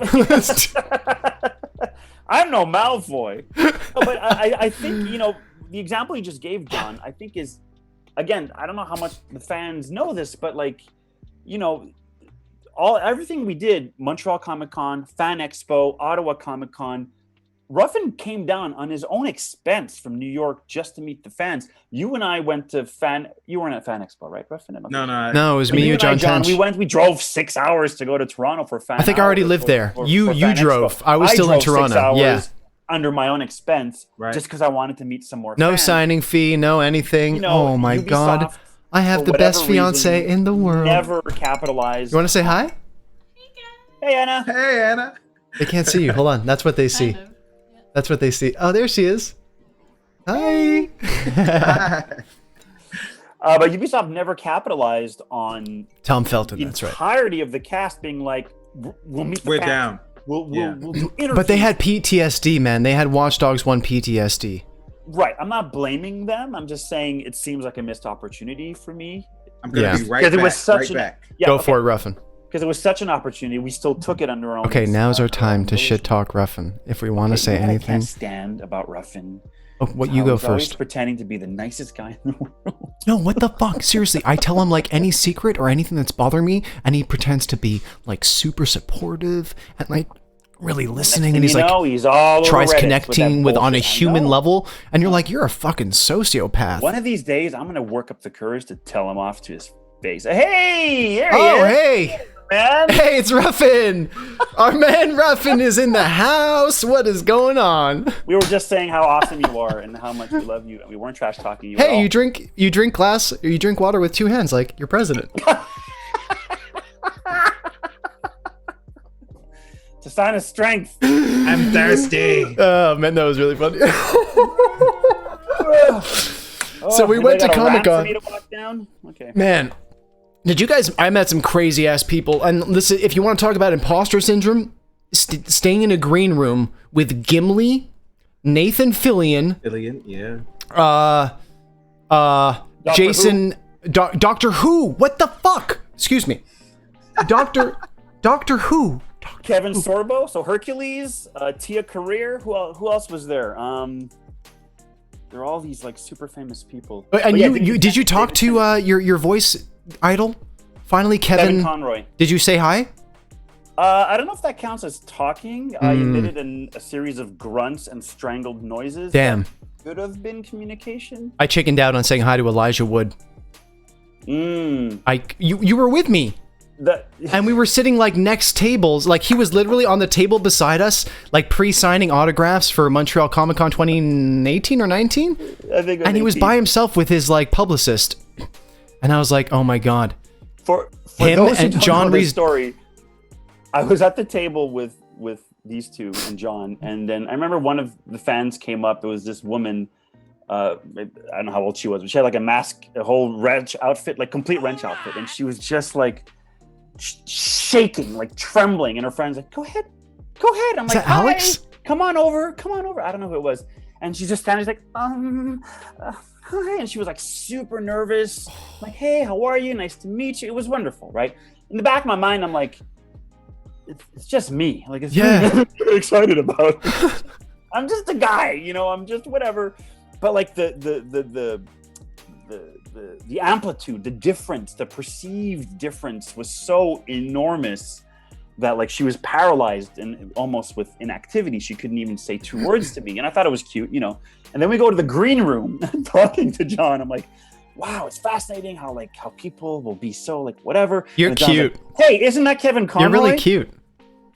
And I'm like, what? Kevin Conroy? And then I turn and it's him. And I'm like, oh my God, go talk to him. I'm like, yeah, go talk to him. Go say hi. Oh my God. Just tell me you love his work. I stumble up to him and I'm like, hey, Mr. Conroy, I just want to say I'm a big fan. I love your work. I'm also a voice actor. So it's like great. I'm also a love your work. Thank you for your service.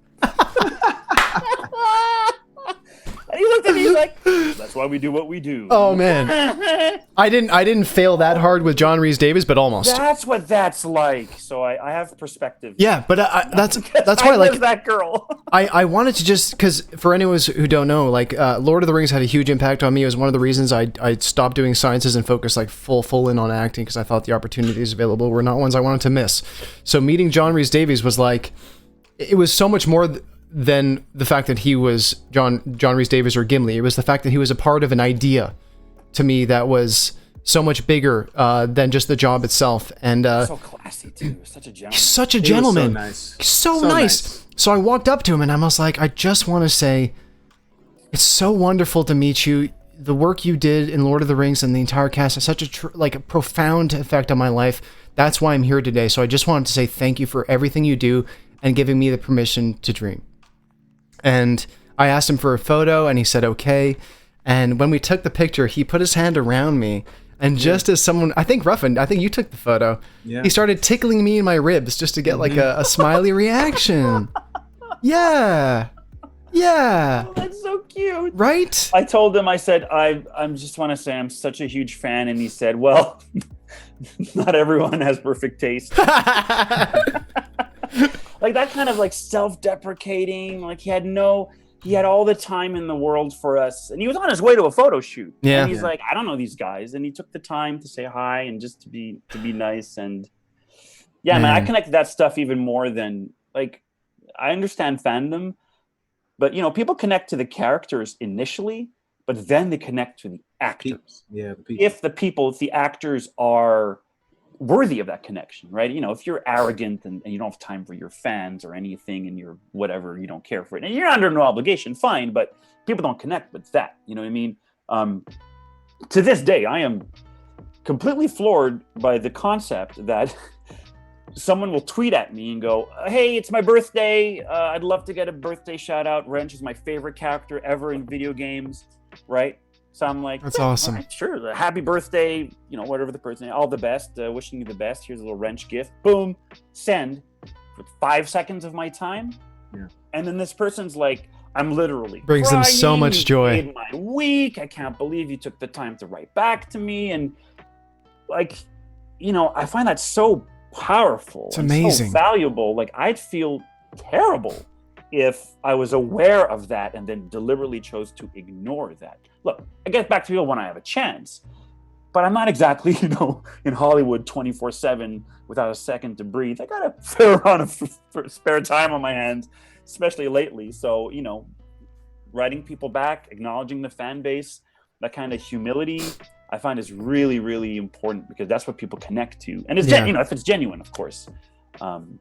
And I love seeing that in other actors because then I'm like, okay, I'm on the right path here. This is the way to go. Because these are the people I respect and admire. But it's also connecting with your audience, connecting with the people who share the work that you do.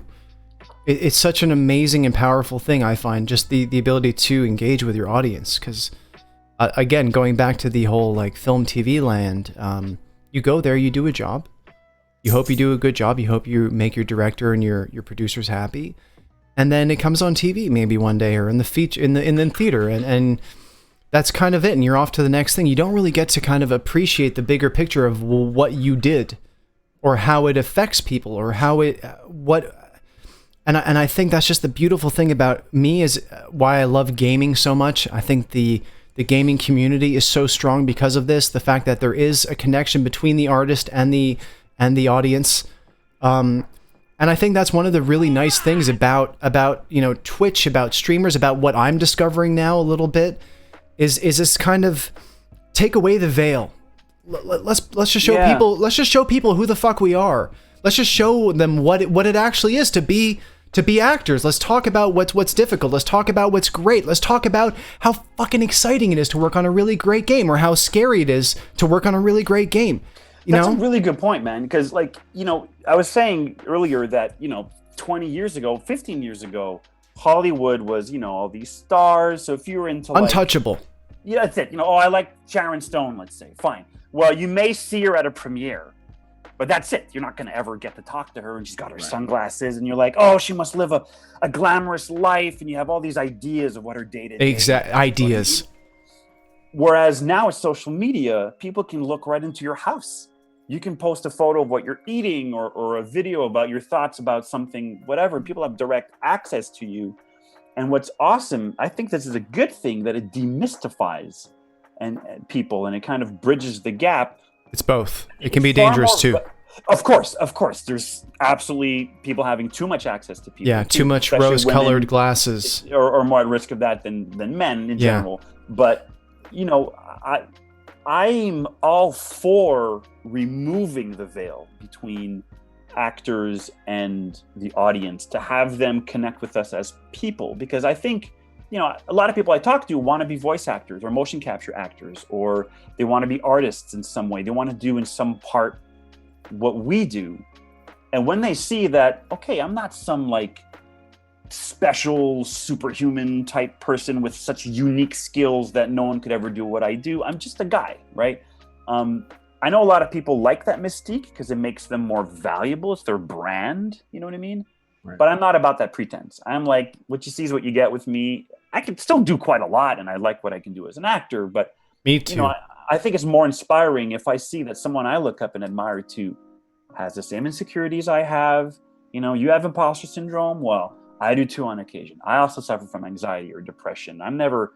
You might hear me talk and go, a guy like Shawn, man, he probably is always on top of his shit, and he has to be to do all this work. And I'm like, nope. Most of the time, I'm faking it, or I'm flying by the seat of my pants. I hide it well. I might go to a social thing, a party that I have to for work or whatever, and inside, I'm fucking terrified. I don't know what to talk to or how this is going to go. I don't want to be here. I'm anxious. I'm uncomfortable. But boom, I'll put on my actor persona. I can't do that. I'm so bad at parties, I'll try to be myself. But I manage my insecurities and my failings because I'm human. And I think it'd be a disservice to the people who might look up to me or admire me or whatever, to make them think that in order to do what I do, you have to have some kind of perfect life or perfect attitude, because no one has that. I think, in fact, the opposite is more powerful.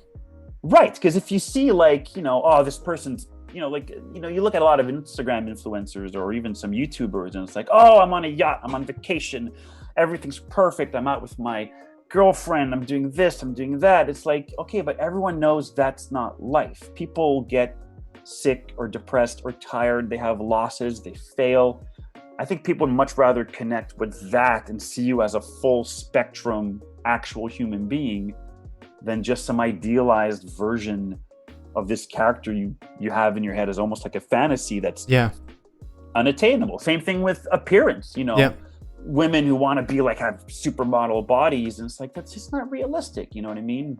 But which is why I'm so grateful promoting that as being attainable when it's which is why I'm so grateful that you guys came on and wanted to do this, because I think that's exactly as I stream more and more and not really knowing what path I'm trying to follow or what I'm carving out exactly, it's kind of like showing itself to me as I go a little bit. And I think one of the things that I've discovered with the small community we're building here is just the power of just the togetherness, being able to share. I went through a rough couple last days. We had a big flood in my basement. The whole floor is going to get teared apart. AC is broken. Just being able to talk to friends, being able to discuss, vent issues, small or big, just having someone to share with is such an important thing. An ear to listen to, a voice to speak, just someone there to lean on or just share existence with or the moment with. And I think, at first streaming was a really kind of scary thing, and I wasn't really sure, is anyone going to show up? But then I remembered what we got to do with Watch Dogs 2, and I remembered that, not everything you do has to have a specific goal, if all you really want to do is try to help someone or try to share something, or just make yourself available. Just make yourself available. And I think, pull that veil back, like you're talking exactly. about. Like, I love gaming. I was in Watch Dogs 2. I know a lot of people who like to watch streams. What if we build a little community of people who are, like-minded or not, but have the safety to come and share ideas and share struggles and listen to some of their favorite actors, Marcus and Wrench, come on their stream and just listen to them talk about their problems. I think it's such a healthy and helpful thing. So I thank you guys so much for just taking a couple hours out of your weekend to share yourselves with us. No, man, it wasn't, you know what, it's not even up to me. I mean, I was streaming and then someone asked, are you ever going to have any of DedSec on your stream? Oh, really? Yeah. Okay, awesome. And I was like, well, thank you to that person. That's an amazing idea. And it took a couple of weeks, to be honest, because I was nervous. I didn't want to. I was just nervous. I didn't know what you guys would think, and I was still kind of figuring the whole stream thing out. But man, guys, let me tell you, I've just had such incredible support from so many of the Watch Dogs community who are here today. You guys know who you are. You've been here almost 3 days a week for the last month and a half. Thank you so much for sharing your time, your struggles, and everything with me. I'm appreciative to you guys. Now, the next thing I wanted to move on to was just how things have been since.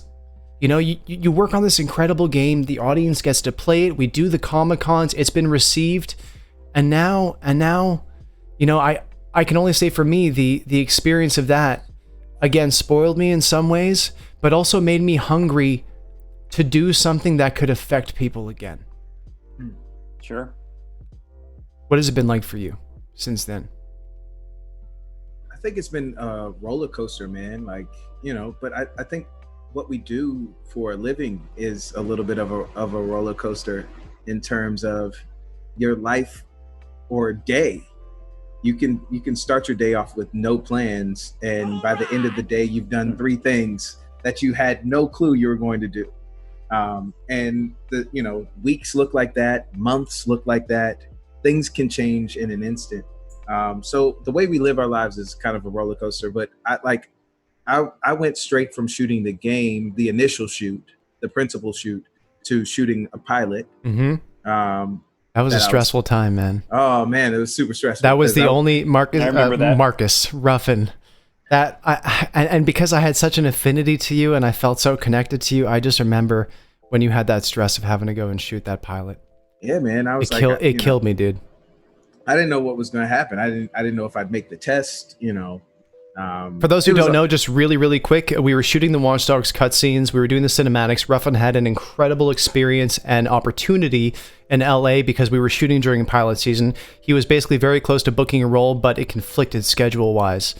And but Ubisoft made the time. Yeah, let you go. Out. They let me out for a day. I flew from Montreal to LA. Was there in LA for less than 24 hours. Flew back to Montreal, and I might have. And you were on a diet too. Yeah, I was on a diet. I remember that.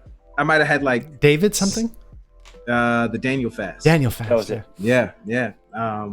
But yeah, man. So I went from that, shot the pilot, like was super stressed if that was gonna go, and it didn't get picked up. You killed that audition, dude. I remember we shot that in the room. We fucking killed that audition. So good. We're like me and Mike. We're like, you're gonna book this, man. Like this is yours. You absolutely said that to me. That was the night of. Was that the Super Bowl? Miranda? Was that the Super Bowl night? Yeah, dude. Yeah. Yes, it was. We were watching the Super Bowl, and you were killing your audition. Pizza. We all had auditions that night. Yeah. And it was like pizza. We had pizza and beer, and we're taping auditions while watching the Super Bowl. And you looked at me, and you were like, "Yo, Ruff, you might book this." God damn, man, those were good memories. All this to say, like, you know, like that happened. It didn't get picked up, and then like I've been in and out of different TV shows. I got to shoot a TV show with my wife after. Yeah, I remember that. I remember that. Which at the time we were engaged, but you know, that's so cool, man. That's so cool. And it was in Canada. It was in Vancouver. That's so cool. It's cold. It's cold. It's cold. But no, man, like I've had some really great experiences, and then like, I've had some close calls that I thought were going to be the next big thing, and it didn't manifest. But like you got to count what your blessings are. Yeah. It's so easy sometimes to get down on yourself about the what could have beens, or and I'm not saying like don't feel your feelings, because feel them. It's unhealthy to do that. Yeah, you have to. Don't sit on your emotion. But at the same time, I try to focus on like a feeling of gratitude and like what's in that takes practice, man. Ruffin, you've been practicing that. I mean, like sometimes it's as simple as like waking up in the morning and writing 10 things or 5 things I'm grateful for. Yeah. And like they change every day, like, but a lot of them are consistent things that are there. Like, oh snap, I'm grateful for my wife. I'm grateful for a roof over my head. Like just basics. Like I'm still alive. I woke up this morning. Those are easy things to focus on and can help start your day off right. Yeah. So like, even if you're having a crappy day or week, or had a close call with a job you wanted, like you're alive. All right. Anybody just grab a 30-second clip of that so I can put it in my Spotify and play it on repeat permanently as like a motivational speech. God damn. Ruffin, I miss you so much, dude. Miss you too, brother. Man. Let's get to some questions, guys. Oh, you want to get to some questions? People are wondering some things. Yeah. Hold on. I gotta pull up Discord here. And guys, thank you for being patient. I'm selfishly taking these guys all to myself because I love them and miss them. So you can wait, but no waiting anymore. So the first question comes from, and hopefully, oh wow, there's a lot of. Okay, but we're gonna try. My poker face not on. First one's from Saturn Blaster. What were your favorite missions from Watch Dogs 2? If you can remember it. Guys, it's been some time. Oh, boy. I remember really enjoying, I'm biased here, but the wrench mission at the end, because you're basically being pure wrench, just blowing everything up. But I also remember being Never really go full frustrated wrench. because it was a really hard mission. Like, I died more on that mission than I did in any other mission. Alcatraz. So that aside, I think the one maybe not my favorite mission, but one I remember the most was the one when Horatio dies. Spoiler alert! And you go after the people who killed him. Like, and it's funny because I was there for the filming of it. We did that on stream. Oh, that was intense. Right? I knew he died. Yeah. And yet when I got to that part in the game, I even knew it was coming, but when I got to that part in the game, maybe because of my connection to it or, the job that Michael did or whatever, I got like really upset that he died. And I was like, I'm vengeance going to find and kill every single member of the gang. And when I did the mission, this is true, it's going to make me sound like a bit of a psychopath. Go. But I had taken some people out non-lethally in the game, and I'd shot the other people. When I was done the mission, I put my scanner on to find everyone who was still alive and unconscious, and I walked up to each person and shot them in the head. Oh, snap. I was very thorough, wrench style. Yeah. So I remember, like, if a mission brought that out of me, it must have been because I connected to it, because I was, like, seriously upset by that outcome. So it's probably the one that pops the most for me. Yeah. Ruffin? Yeah. I would say Red Dawn. Is that the takeoff? That's the satellite hijack, right? The Scientology. Oh yes, with New Siska. Dawn with Siska. With Siska, Jimmy Siska, played by Billy McClelland. Yeah. So who almost played Josh. Oh really? Oh, that would have been different. Maybe. But like shooting that stuff, that's like one of my favorite cut scenes is the scene with me and him, and I'm like, yo man, your last few movies, it was whack, man. So just like, step it up. Peace. Yes, the piece and you just get out.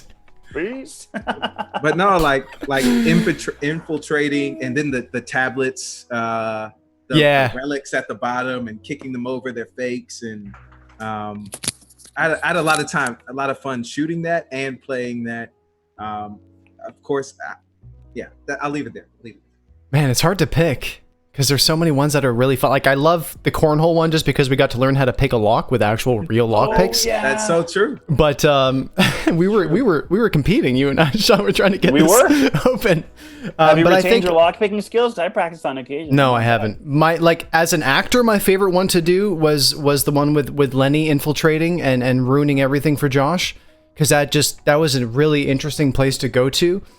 But like as just like a favorite scene, like I love the hot sauce. Don't fuck with the hot sauce, man. Like that was such a moment.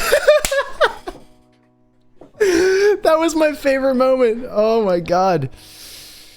And you know it. You know when you get a line like that exactly how it's gonna sound, right? You know, like that's one of these lines. You're like, oh my god. So that was a lot of fun. All right.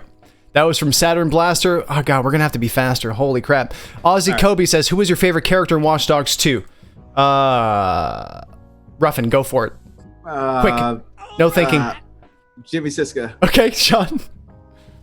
Wrench. I like Wrench. What can I say? I enjoyed viewing him in the game, even though I played him. I don't want to sound like a narcissist, but I still laughed and was delighted by his antics because I recorded so much stuff for him. I couldn't remember everything I did. So Wrench really stood out for me in the game. Lenny. That's a cheap answer. Lenny for me, because I want to know way more about her story, why she's super in love with Josh, where she comes from, why she's a bad guy. I want to know where her pain is. I have a correction. Yeah. Dushan. Some really. Oh yeah. And Chris, same. Chris was such a great villain. He was awesome. Oh yeah. And like we had some scene, like the moment where Marcus punches him, like some really heavy, oh dude, it's so heavy, man. Yeah. And a interesting viewpoint character lens. What was it like? Because I only know Chris, but what was it like working with him, man? What was it like? Oh man, Chris he's so grounded and present. And he's like been on a bunch of TV series, so like the work that he brings in is super prepared and he's open, but playing opposition, it was just really fun to like hit it back with him. It's different than like the camaraderie that we all have because we're all on the same side. But like when you're hitting it back with him, it's like, oh, you hit it harder? I'm gonna hit it back harder. Or I'm gonna put a little top spin on it now. I want you to miss, you know? So it was really fun to have that little competitive. It's interesting to feel that kind of like competitive hatred for someone you actually like, but when they're playing that character, it's on. Yeah. It's on. Yeah, man. Awesome. Great question. Moving on. Next one is Love Floyd. If you came from a screen or theater acting background, what was the hardest part about switching to mocap? For me, I don't want to sound arrogant, but it wasn't difficult at all. I've been doing mocap almost since its inception. I've been not for you, Ruffin. I'm kidding. 10 to 12 years. So to me, it was a very easy transition into it, and it is my favorite type of acting. I'd much rather do mocap, for me personally, than do film, TV, or theater. It's where I feel most comfortable. I will say, mocap is the perfect blend between theater and television. And the reason being is like, you don't have to play any angles. Like there are cameramen. There's no camera. Running around you this close. They're running around you, but like, it's not like you have to stand on a mark and stay there. You can play. So in terms of the actual work of mocap, it wasn't hard. The biggest challenge was getting the movements down in the beginning and trying not to have someone call them out for me as they're logging you into the system with the mocap moves. So that was, and by the end of our shoot, I could do it. I can't do it anymore, but I was proud of myself. It keeps changing, Ruffin, so don't worry. Oh, come on. They had to show me the new one the other day too anyway, so don't worry about it. Oh, it's always changing. I mean, similar for me, Ruffin. I mean, I came from film, TV, did a bit of theater. This was kind of like an amalgamation of the two. It's linear, which is really nice. Like you start at the beginning of the scene, you finish at the end. If you screw up, you can just go back a few lines and keep going. It's all digital information. So it was very freeing. And because it allowed you to go through the process, you could go through the process as opposed to trying to, because sometimes on film and TV, you don't have the time or the luxury to get into it. Sometimes you have to present the idea, which sucks. Yeah. I mean, for me, some actors, that's the way they work. For me, I don't like to present the idea of what I'm trying to do. I like to experience it and share it, but sometimes there's no time. You just gotta get it, which is tough, which I didn't feel doing Watch Dogs. Next question. Ace, was a feature or thing you'd like to see in a future Watch Dogs game like Legion? And what was, in your opinion, the best, funniest blooper moment? Well, we know what that is. Yeah. Can on Shawn's nuts during the fire scene when we introduce Marcus. Feature-wise, I'm really excited about the next Watch Dogs. I think the direction they're going in is very unique and kind of a natural progression from where we were in the last game. As much as I wanted to have a more narratively character-driven third game for obviously selfish reasons, I think the direction they're going in is probably, actually the most interesting to me, like to build your army out of just about anybody and to tackle it how you want, stealth or action or whatever. I think that's actually quite a cool direction. Cool approach. What was the second half of that question? Just a second. What was the blooper funniest moment?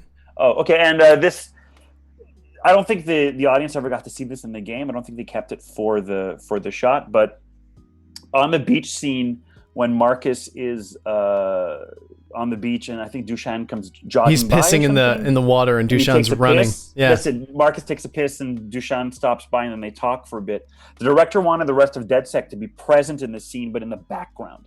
So we were pretty far behind, maybe 10, 15, 20 feet behind Marcus as he's doing his scene, as Ruffin's doing his scene with Chris. And so we had to do business, but we couldn't talk. So we just had, John, myself, Dubsky, and Tassia sitting around a campfire drinking beer, just pretending to talk. And at one point, Wrench just kind of goes to Josh, like, toss me a beer. I'm out. And so Josh would grab a beer and whip it at me across the fire. And on one take, he completely missed and nailed me. No. That's a misconception. There was no miss. That was on purpose? Oh. Good aim then. No. But yeah, he nailed me right in the junk. It didn't hurt, but it was surprising. And we laughed our asses off about it without ruining the take. And I remember after the take, I went to the technicians. I'm like, guys, mark that. Mark that. Gold here in case you want a blooper or some really interesting. Someone's going to notice it in the background. That's what's happening. So I don't know if it made it into the game or not, but I just remember laughing non-stop with John about that for like 15, 20 minutes at least. Ruffin? In terms of what I'd like to see in Legion, I hope there's some sense of fun, camaraderie, geek jokes that still exists with British accents. That light humor? Yeah, exactly. We had a great time doing that. And of course, it was a different tone than Watch Dogs 1. But I would love to see a little bit of that with British accents. I think the direction they're going in is super unique to gaming, and it's going to be really cool to play it through. In terms of bloopers, there was one day, so I didn't get to do all of Marcus's what was it combat called? stuff, the combat stuff. Thunderball, or the Thunderball, the Thunderball. Yeah. I didn't get to do all of that. So we would have guys come in, and Shawn is also a ninja, but these guys were ninjas. And like ninjas. And so there's the scene where Marcus is crawling through the air ventilation system. And like he gets down and he drops the glow stick down and he's on his laptop. So they put two glass walls together, and the guy who is doing the mocap for Marcus physically, they like the opening mission? Yeah, they weighted the glass walls down, and this guy's in the mocap suit, one of the ninjas. I can't remember his name, but he literally climbs down the glass wall like Marcus does, and they capture it all. And then they're like, "So Ruffin, can you just do like the bottom half of that?"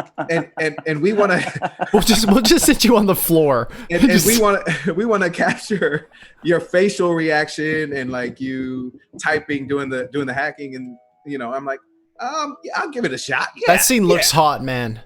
You look like you're sweating. Dude, I go to prop myself up even just a little bit, and immediately you just hear that like scratching sound of my skin slowly sinking coming because I can't hold myself up. It just was incredible. So that's my favorite blooper. Oh my god. What am I excited about Watch Dogs Legion? I hope they continue. I hope they pass on the torch and continue what they're doing, because I really like the vibe and the feel that they're going with the game. I think it's important to mix really dark and serious subject matter with something light and fun. And then really, I've been playing a little bit of Assassin's Creed, so I really hope they bring the mechanic in where you can hide a body once it's gone down.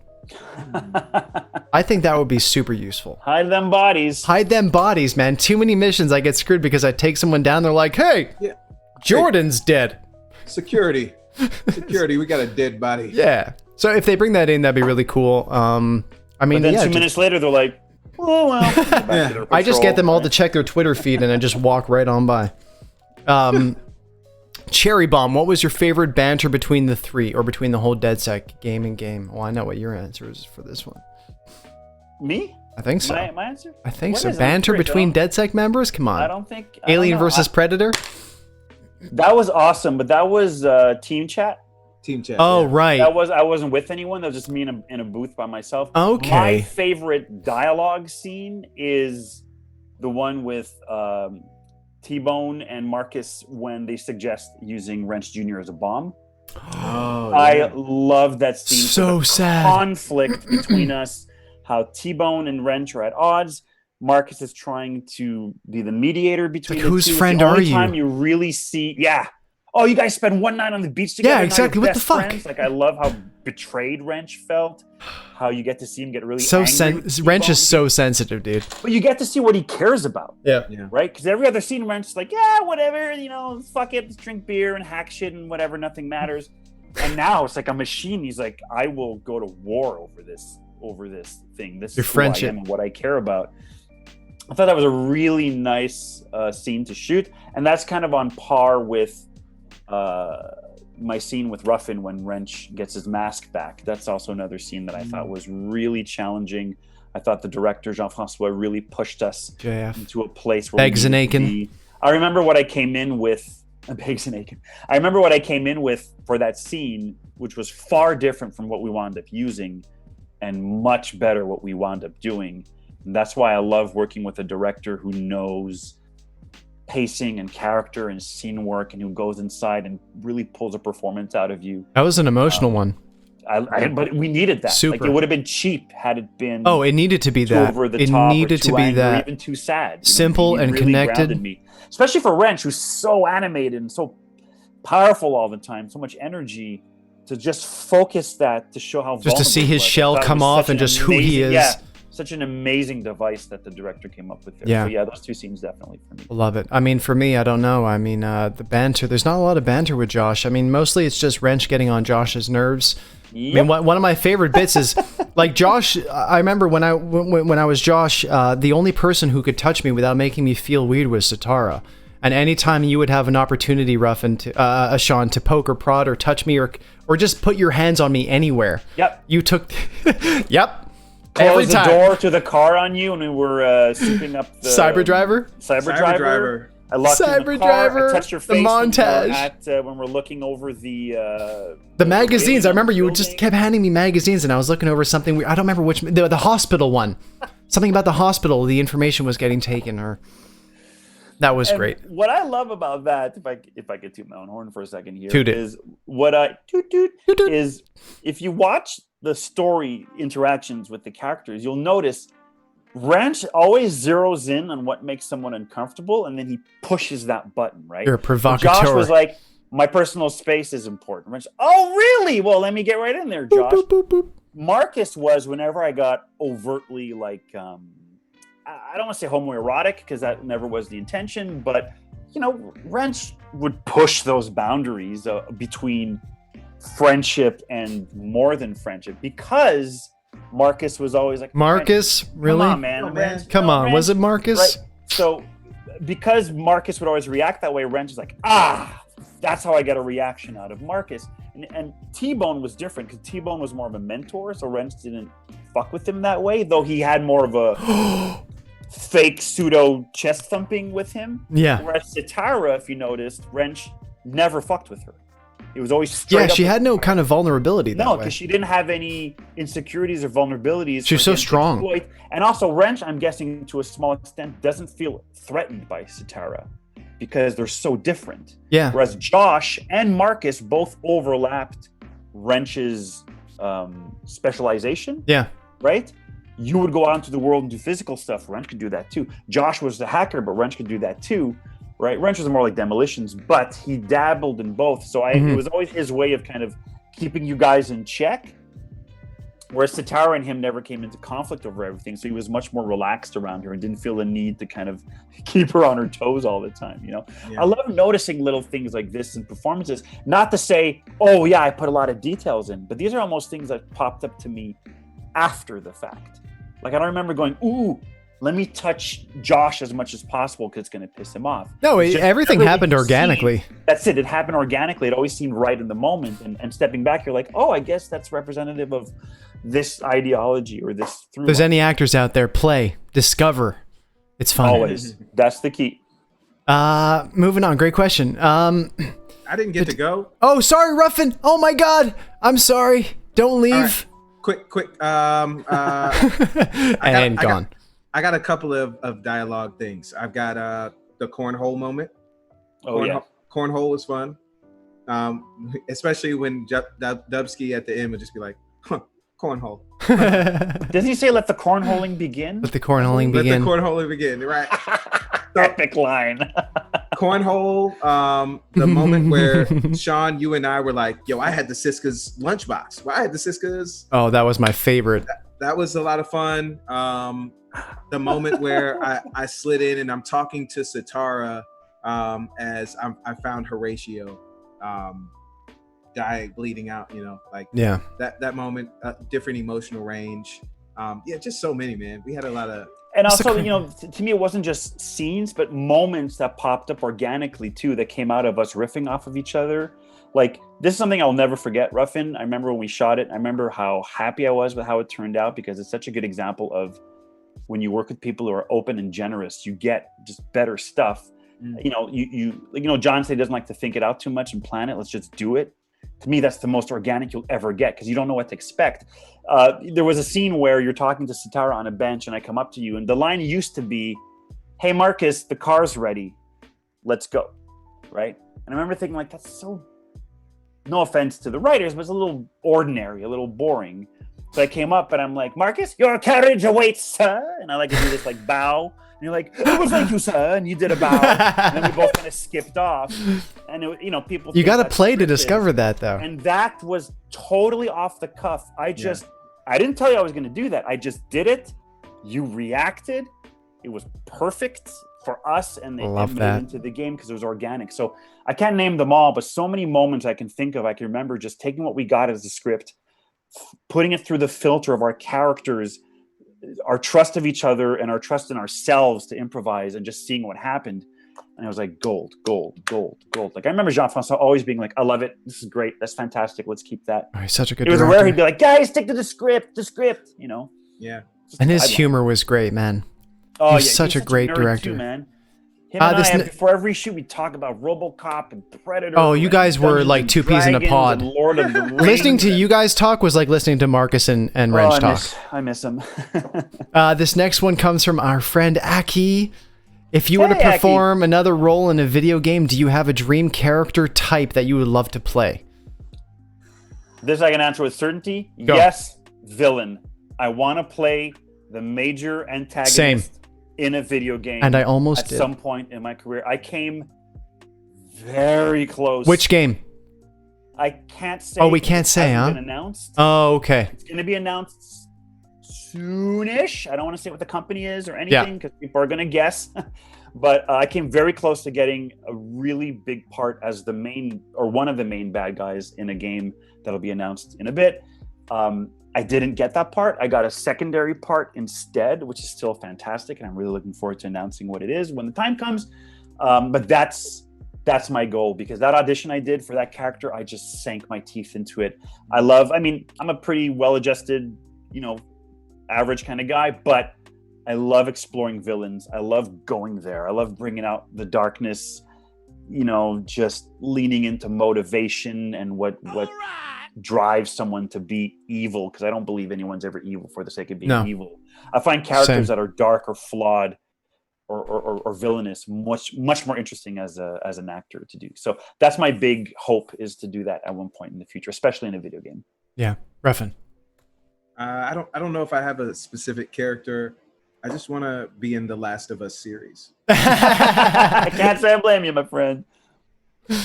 That's it. That's it. I don't have a specific character type, but kind of like Shawn, I've had the opportunity recently to play a couple of troubled characters, and just being a troubled human with problems and my own mental health issues, and just being a human.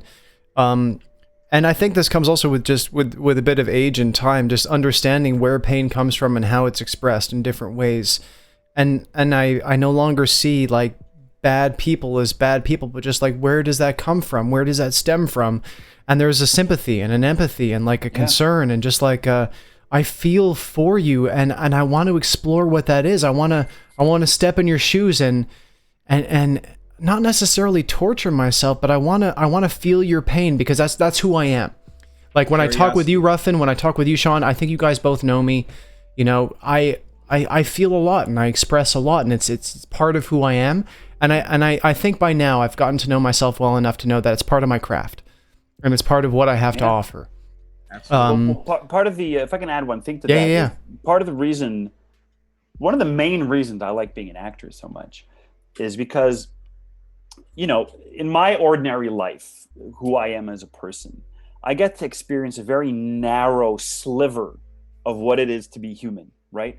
I'm a human, white enough, white passing male, heterosexual, who lives in Canada, who's an actor. So my experiences are all based around those circumstances.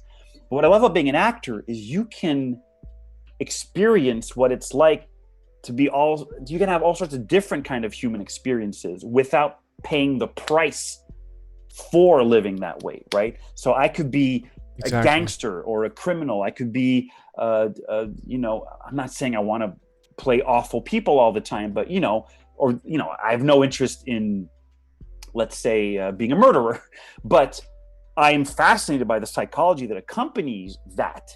And, you know, my plan is to spend my life not murdering anyone, but being a murderer in, you know, playing a murderer in a video game or a movie or a TV show. Or like what compels someone to go that far? But that I get to go there. I get to live that. I get to see how does it make me feel and think without hurting anyone, without paying it's safe. The price. It's safe, right? It's safe. So I can be an astronaut. I can be an explorer. I can be anything at all.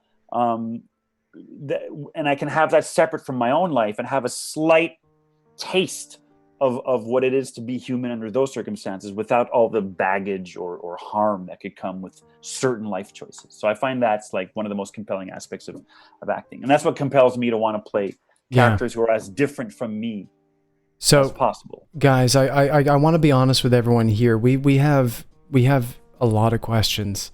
We have a lot of questions, and I want to do everyone right and be able to ask them all. There's some great questions here, and I do apologize ahead of time. I didn't have time to kind of vet them all, go through them, and see which ones were similar and different. So with your guys' permission and with everyone's permission here, I'm going to scroll through a few, and I don't know how to. Round. I don't know. Round. You want to do a lightning round? Because I don't want to leave anybody out. Sure. I don't want to. But we also want to be here till 7. So no, exactly. We gotta, guys. We started at 3. It's 5:30. Yeah, I know. Like that's amazing. Lightning round. We all answer quickly. And okay, guys. I'm sorry. You all have lives to get back to, especially Ruffin and Shawn. Okay. No, it's a joke. But the next question. Okay, lightning round. I'm digging myself in a grave here. Holy shit. Okay, hold on just a second. This is Kyle. Question for Jonathan, Shawn, Ruffin. What's your favorite song in Watch Dogs 2 and why? Hack all the things. Easy, go. That's all I got. I forget what it was called now. I did have one, but it wasn't that. That is one of my favorite ones, though. Drink all the booze, hack all the things. To me, would be Wrench's Anthem. Okay. So I'm gonna piggyback that answer off of John. I don't.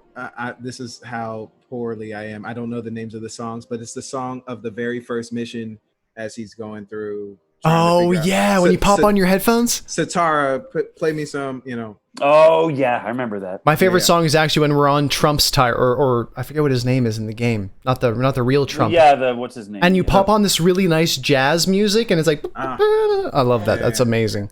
Next question. This one's from Rule. What's the video game you played most recently? Call of Duty. Oh my God, Ruffin, we still have to play. I'm sorry. Yeah, we got to do that. I know. The last time I gamed was, I think, yesterday, and it was the Division 2. That's what I was playing. Right but now, I'm actually holding out right now. I'm not playing much of anything because I'm waiting for Ghosts of Tsushima to come out. Because I am crazy excited about that game. Ghosts. And it comes out next Friday, and once it comes out, I'm going to disappear for a month. Because I'm going to play the shit out of that game. For me, I'm playing a lot of Valorant right now. I'm still playing Rocket League. Those are my games. Moving on. This one's from Josh the Richest. Ooh. What your favorite scene to do, and what was the most difficult part to do in Watch Dogs 2? We've talked about our favorite scenes. Was there something difficult? You guys remember? Really tough? Hard to do, you mean? Yeah. What was the most difficult part to do in Watch Dogs 2? If anything comes to mind. My physical challenge was due to wasn't anything specific. Your back. But it was due to the fact that I had a herniated disc I was recovering from, so I couldn't walk properly. And even the scene, for example, where I trashed when I throw that chair, I'm like, God fucking damn it! You almost screwed it. I was so afraid I was going to throw my back out again, or that it would affect my performance with the chair and it wouldn't look real. So that was really on my mind. And one time I injured myself. I went to climb into the front of the cab. The truck that we drive, guys, is basically a wireframe car chassis. It's like metal PVC. It's like all this empty piping. Space, metal PVC piping, so the cameras can see into it. So there's no floor. There's just a bunch of PVC tubes, a gas pedal. And I remember I climbed into the cab, put my foot on the floor, my foot slipped off the pipe, and my leg went right through, and it crooked my back. I remember thinking oh, I'm done. I'm not going to be able to finish the shoot, but I bounced back from that pretty quickly. Damn. And so I was paranoid the whole shoot that I was going to. Shawn, lightning.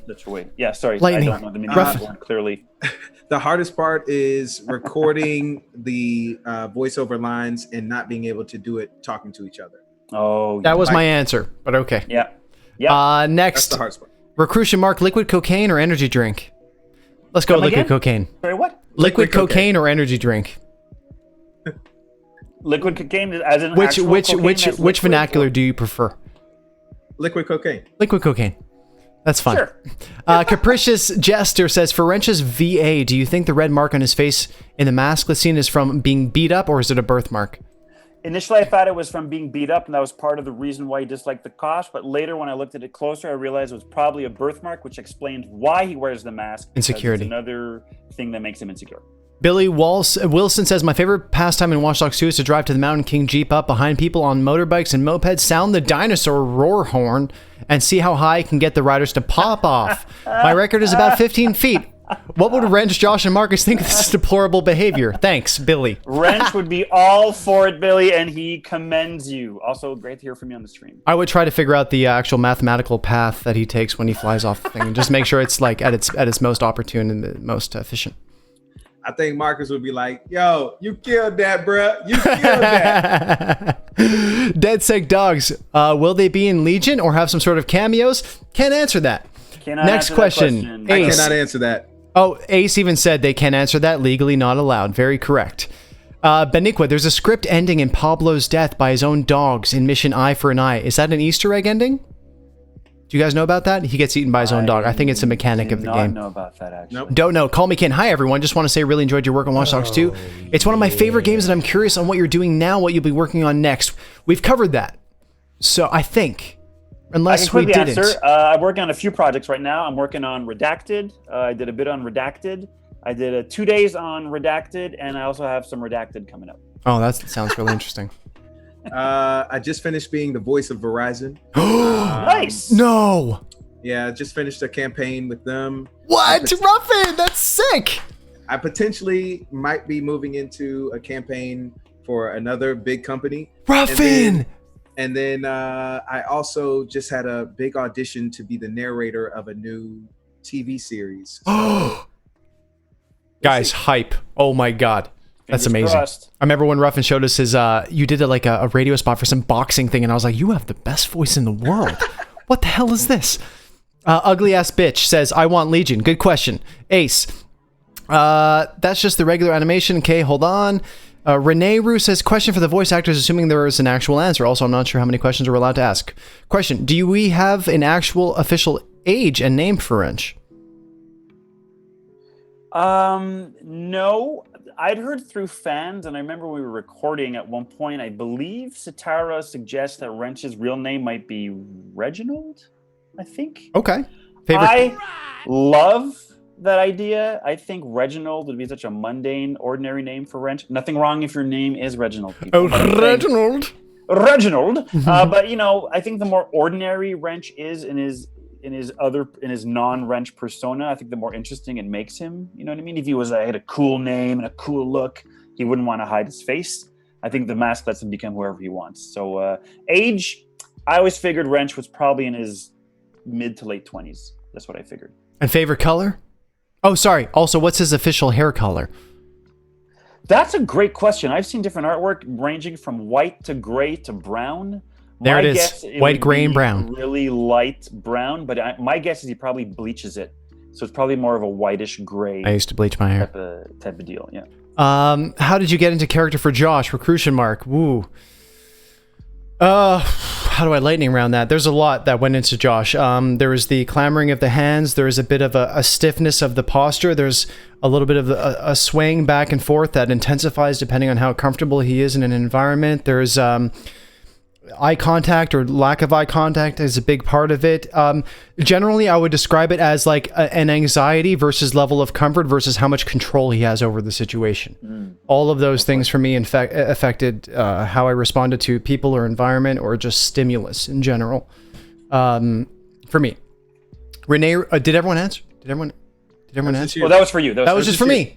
Yeah. Okay. I can approach how I played Josh, but I'm not sure. Shawn did play Josh. He's my, or you're Josh at the desk. I played Josh very briefly. And I was like, Shawn has terrible posture at the computer. Oh my God. Hold on. Question for all three. What was lightning, what was your favorite thing about your characters? I got to play someone completely different from myself. I got to cut loose with my comedic abilities, which I almost never get to do in a job. I got to portray a guy that we never see portrayed in video games, a black hacker. It was revolutionary for who's not a stereotype. Who's not a stereotype. Yeah. Thank God. Thank you, Ubisoft. That was from Harley. That was a great question. Well, what's the most precious memory of working on this project together?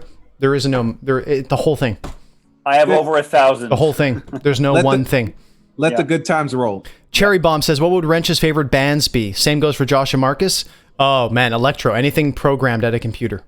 Wrench probably likes metal, grunge, some rock, but probably like a fairly varied amount of stuff too, like some hip hop and some rap, maybe some more hardcore stuff too, like speed metal or thrash metal or stuff that I don't really listen to. But yeah, he likes the hard stuff, the good stuff. Marcus? Run DMC, Eric B. and Rakim. That's why they call him retro. This one's from Haz. I don't know if this one's been answered already, but who voices Dead Sec's videos after every mission? I thought it was Satara with like a voice modulator. Dead Sec. We know. Yeah. That was Amber, wasn't it? Was it Amber? The woman who does the Amber reporter? Played the reporter, but I don't think she did. I don't know. Like who voices the actual DedSec on the mask? I actually think it was Amber. It might be. Amber Goldfarb, who is in a lot of Assassin's Creed. She also plays the reporter in the game. Great question. I worked with her 2 days ago. Moving on. I did one of them, or maybe one or two, but I think Did you? I remember Amber doing something. Well, that's cool. I'll ask her next time. This one's from Like, adding on Cherry Bomb question. What are your favorite bands and how different are they compared to your characters? I love Incubus. I love rock. I love, very different than Josh. It's acoustic. It's real people. It's unpredictable. Back in the day when I was in a band, I listened to a lot of grunge, Pearl Jam, Metallica, Soundgarden, Alice in Chains, all that stuff. We're similar in that. Now I'm more into electronic music. I like mostly like hip hop, EDM, but I'm very, very, very eclectic as I get older. I don't like bands or albums as much as I like individual tracks. And in that light, it could be just about everything you can think of. I probably like a little bit more R&B than Marcus probably likes. But I also like the good NSYNCs. And I was a big boy band guy. I may run and hide when you're screaming my name. All right. Boom, boom, boom. Okay. We're gonna get flagged. That's gonna be copyright. Oh. These next two questions are kind of specific. I don't know if we can answer them. They're from Beniqua and Rare B Gamer. They're, for example, how can police detect if you are in a cop uniform when why do police wear your... We can answer these, guys. Great questions. These are not developers. These are not questions geared towards them. So we're going to move right on. Question for all three. What if your characters meet Aiden face to face? Their reaction? I think Wrench would have a fair amount of respect for him because he's a bit of a legend. You know what I mean? So I think he'd be curious about, how he proceeded. Plus, I think out of everyone in the group, Wrench probably has the darkest vibe to him. Like Marcus isn't very dark. Josh isn't. Neither is T-Bone. So I think Wrench would probably relate to Aiden over that to some extent. Yeah, I think the way Shawn just said, Wrench would get excited or have respect for him. I think it's kind of like that Siska's moment. Like he's a legend. And so, I think that does exist in the game where Marcus is watching him work on video and he's like, yo, the fox, that's the fox. So yeah, I think you got to, give respect to, give due where due is earned. Yeah, I think same for Josh. It would be with, similarly to how he reacted with T-Bone when he saw him for the first time. I think I walked right up to John Tench and I was like an inch away from his face, just fascinated with him. I think it would be the same thing. Question for all three. Do you guys think Ubisoft, this is from Aya, do you guys think Ubisoft will ever release some kind of novel to delve deeper into the Watch Dogs 2 world? I just want to see more of the Watch Dogs 2 characters. Who's your favorite character other than the one you play? We've covered that.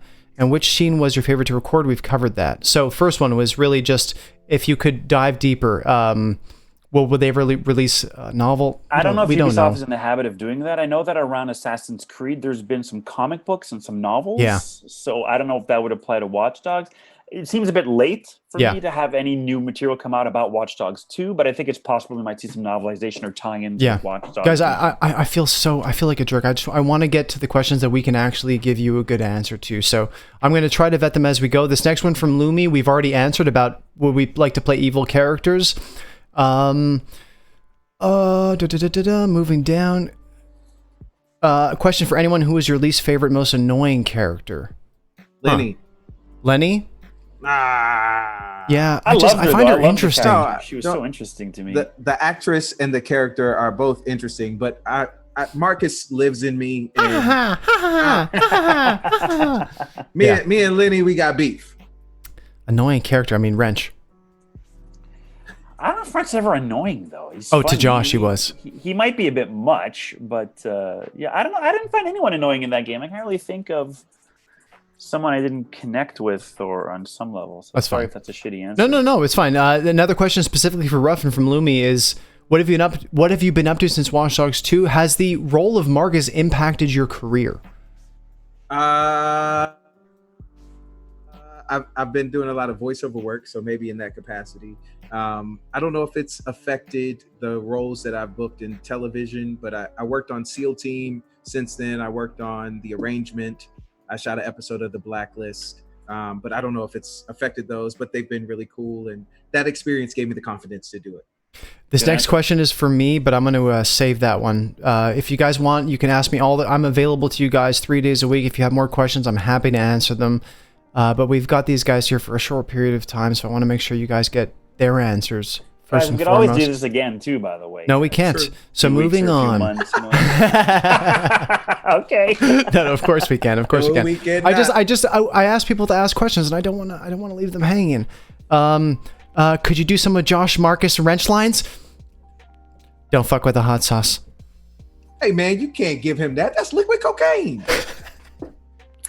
The barbarians are at the gate and ready to bust some heads. Yes, I love Something like that. I'm not sure next, what were your initial impressions of your characters upon reading the script? We talked a little bit about that. Wrench's character changed. Marcus was a little bit different than Ruffin, and for myself, it was quite a stretch. What were your favorite lines said by your character? I just said mine.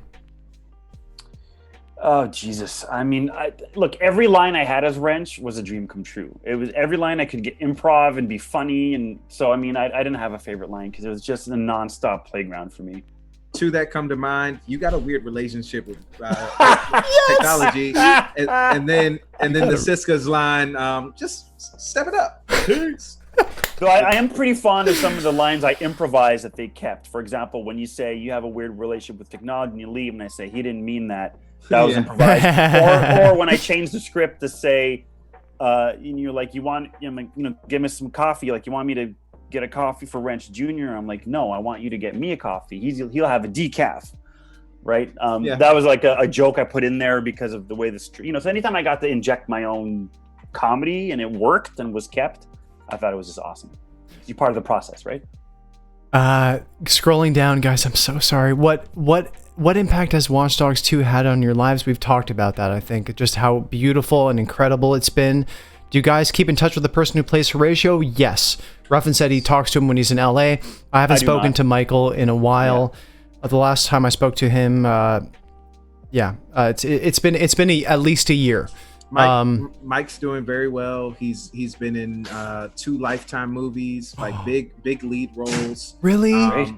So, and they like came out like back-to-back nights. Oh, does he die in both those parts as well, or does he actually get to live in any of those? Does he get to play Mr. President? Murdered by a gang, though. Oh well, okay. You got to tune in to see. Question. Sorry, guys. Did you play Josh when he was originally supposed to be an internet star earlier? No. What do you think about the rising Watch Dogs 2 R34? Don't know what that means. I'm going to have to laugh. Sorry, guys. Possible request for Shawn, if he's able to. Can you show us a size difference between the UB collectible wrench and the Pure Arts wrench figure? Because one of your statues is giant. But and the other one, give us like a scale reference, I guess. Wrench is about... Let me see.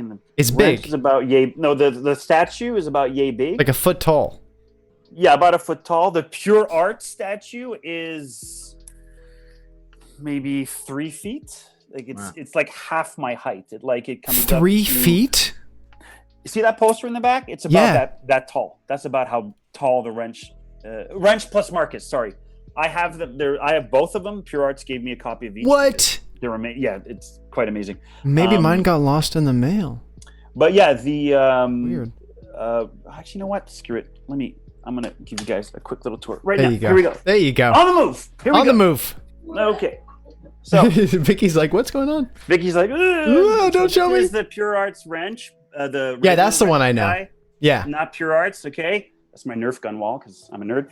And this is the giant... What? Why don't I have 1 or 2? So there's wrench, and then the Marcus at the top can be placed on top or next to it. So I put it on top, but it could also line up next to it. So this is, as you can see, just a massive, gorgeous. I never wanted to be jealous of you guys, but now that's screwed. And they're worth quite a lot of money, actually. And what's funny is I wrote Pure Arts to say, can I get a copy of Wrench?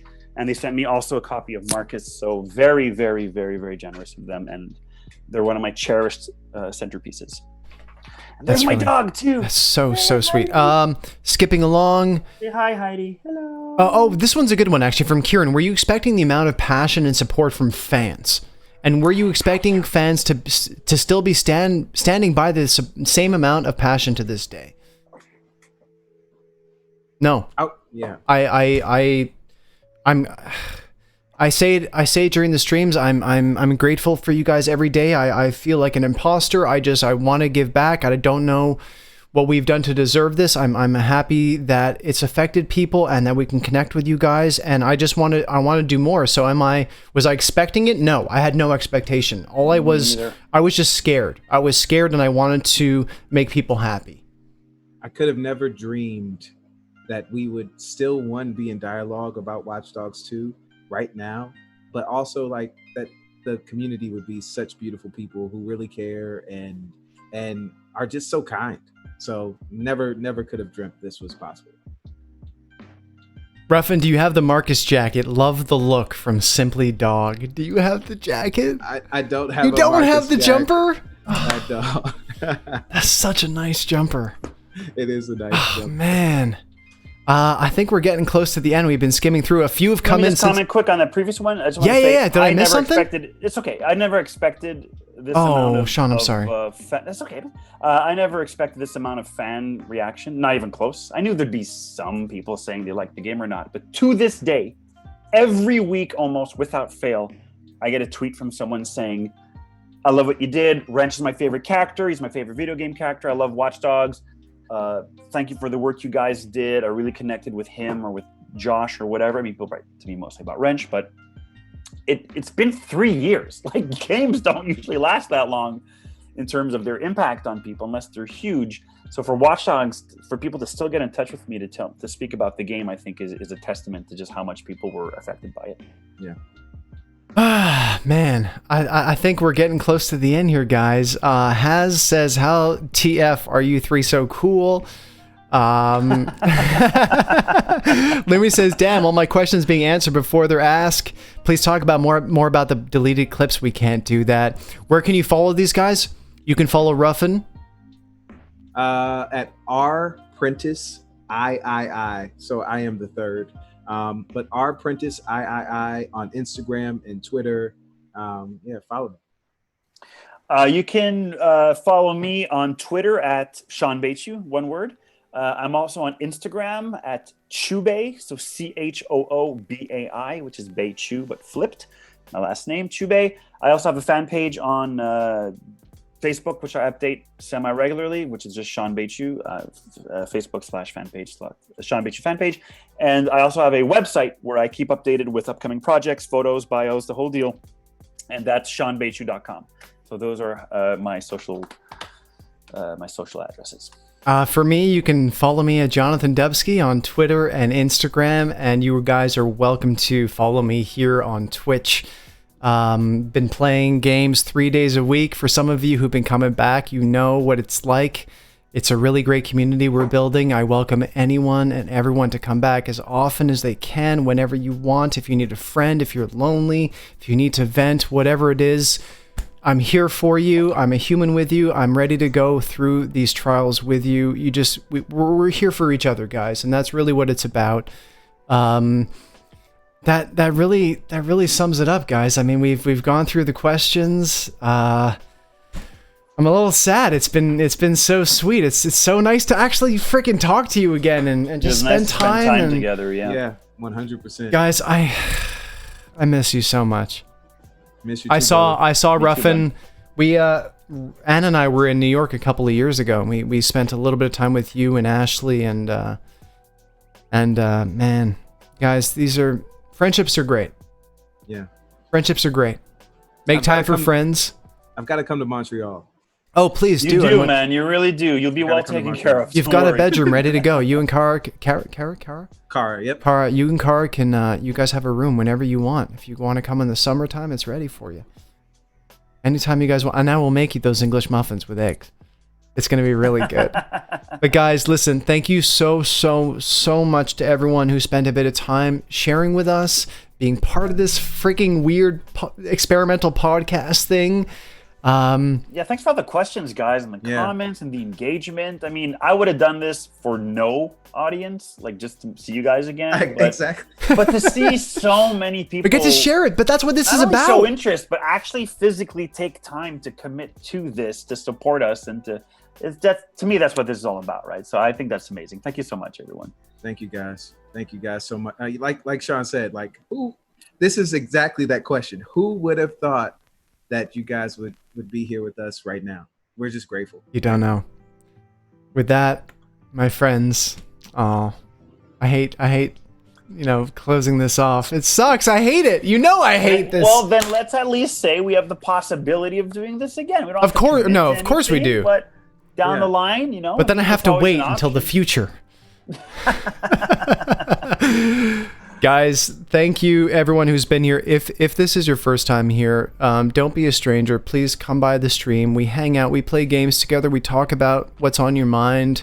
It's a community for everyone, and I really, really, really do mean that in every sense of the meaning.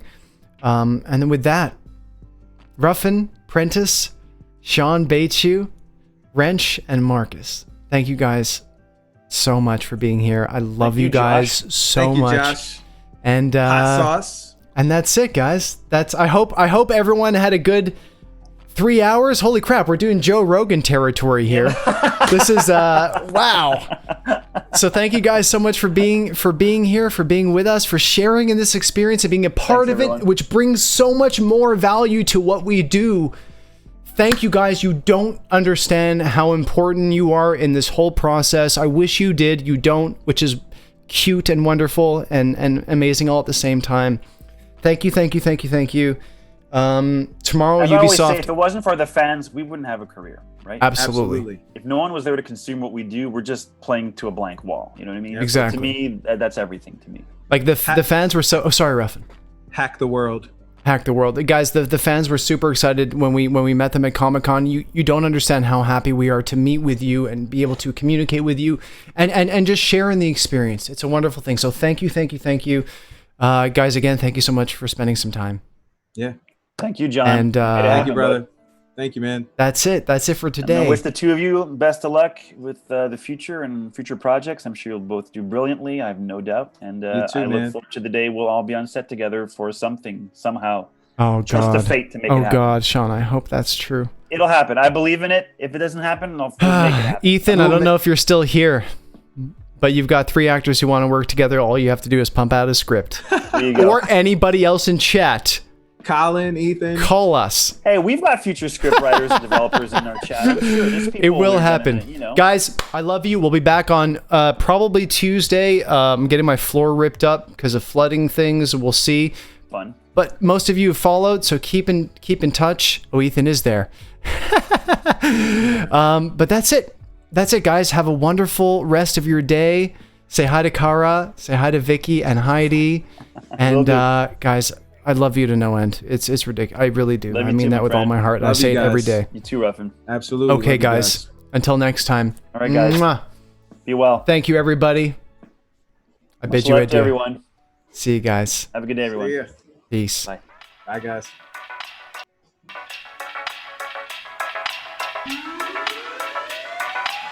Oh, okay. Hey, man. We'll do this again soon. I got.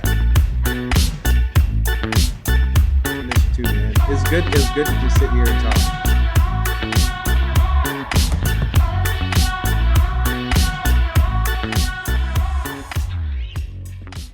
Yo, man, that was very professional. Yeah, you did great. I think you got a great setup, man.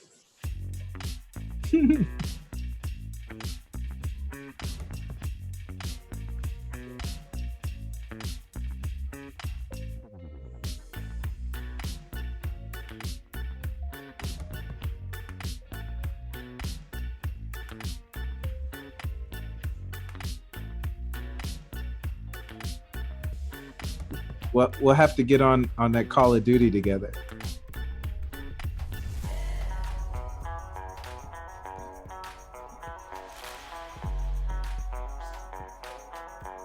Bro, dude, life happens. Yeah. Love you, man. I gotta go eat some dinner, man. Yeah, we will talk soon. I will. Love you, brother. Talk to you soon, man. All right. Be well.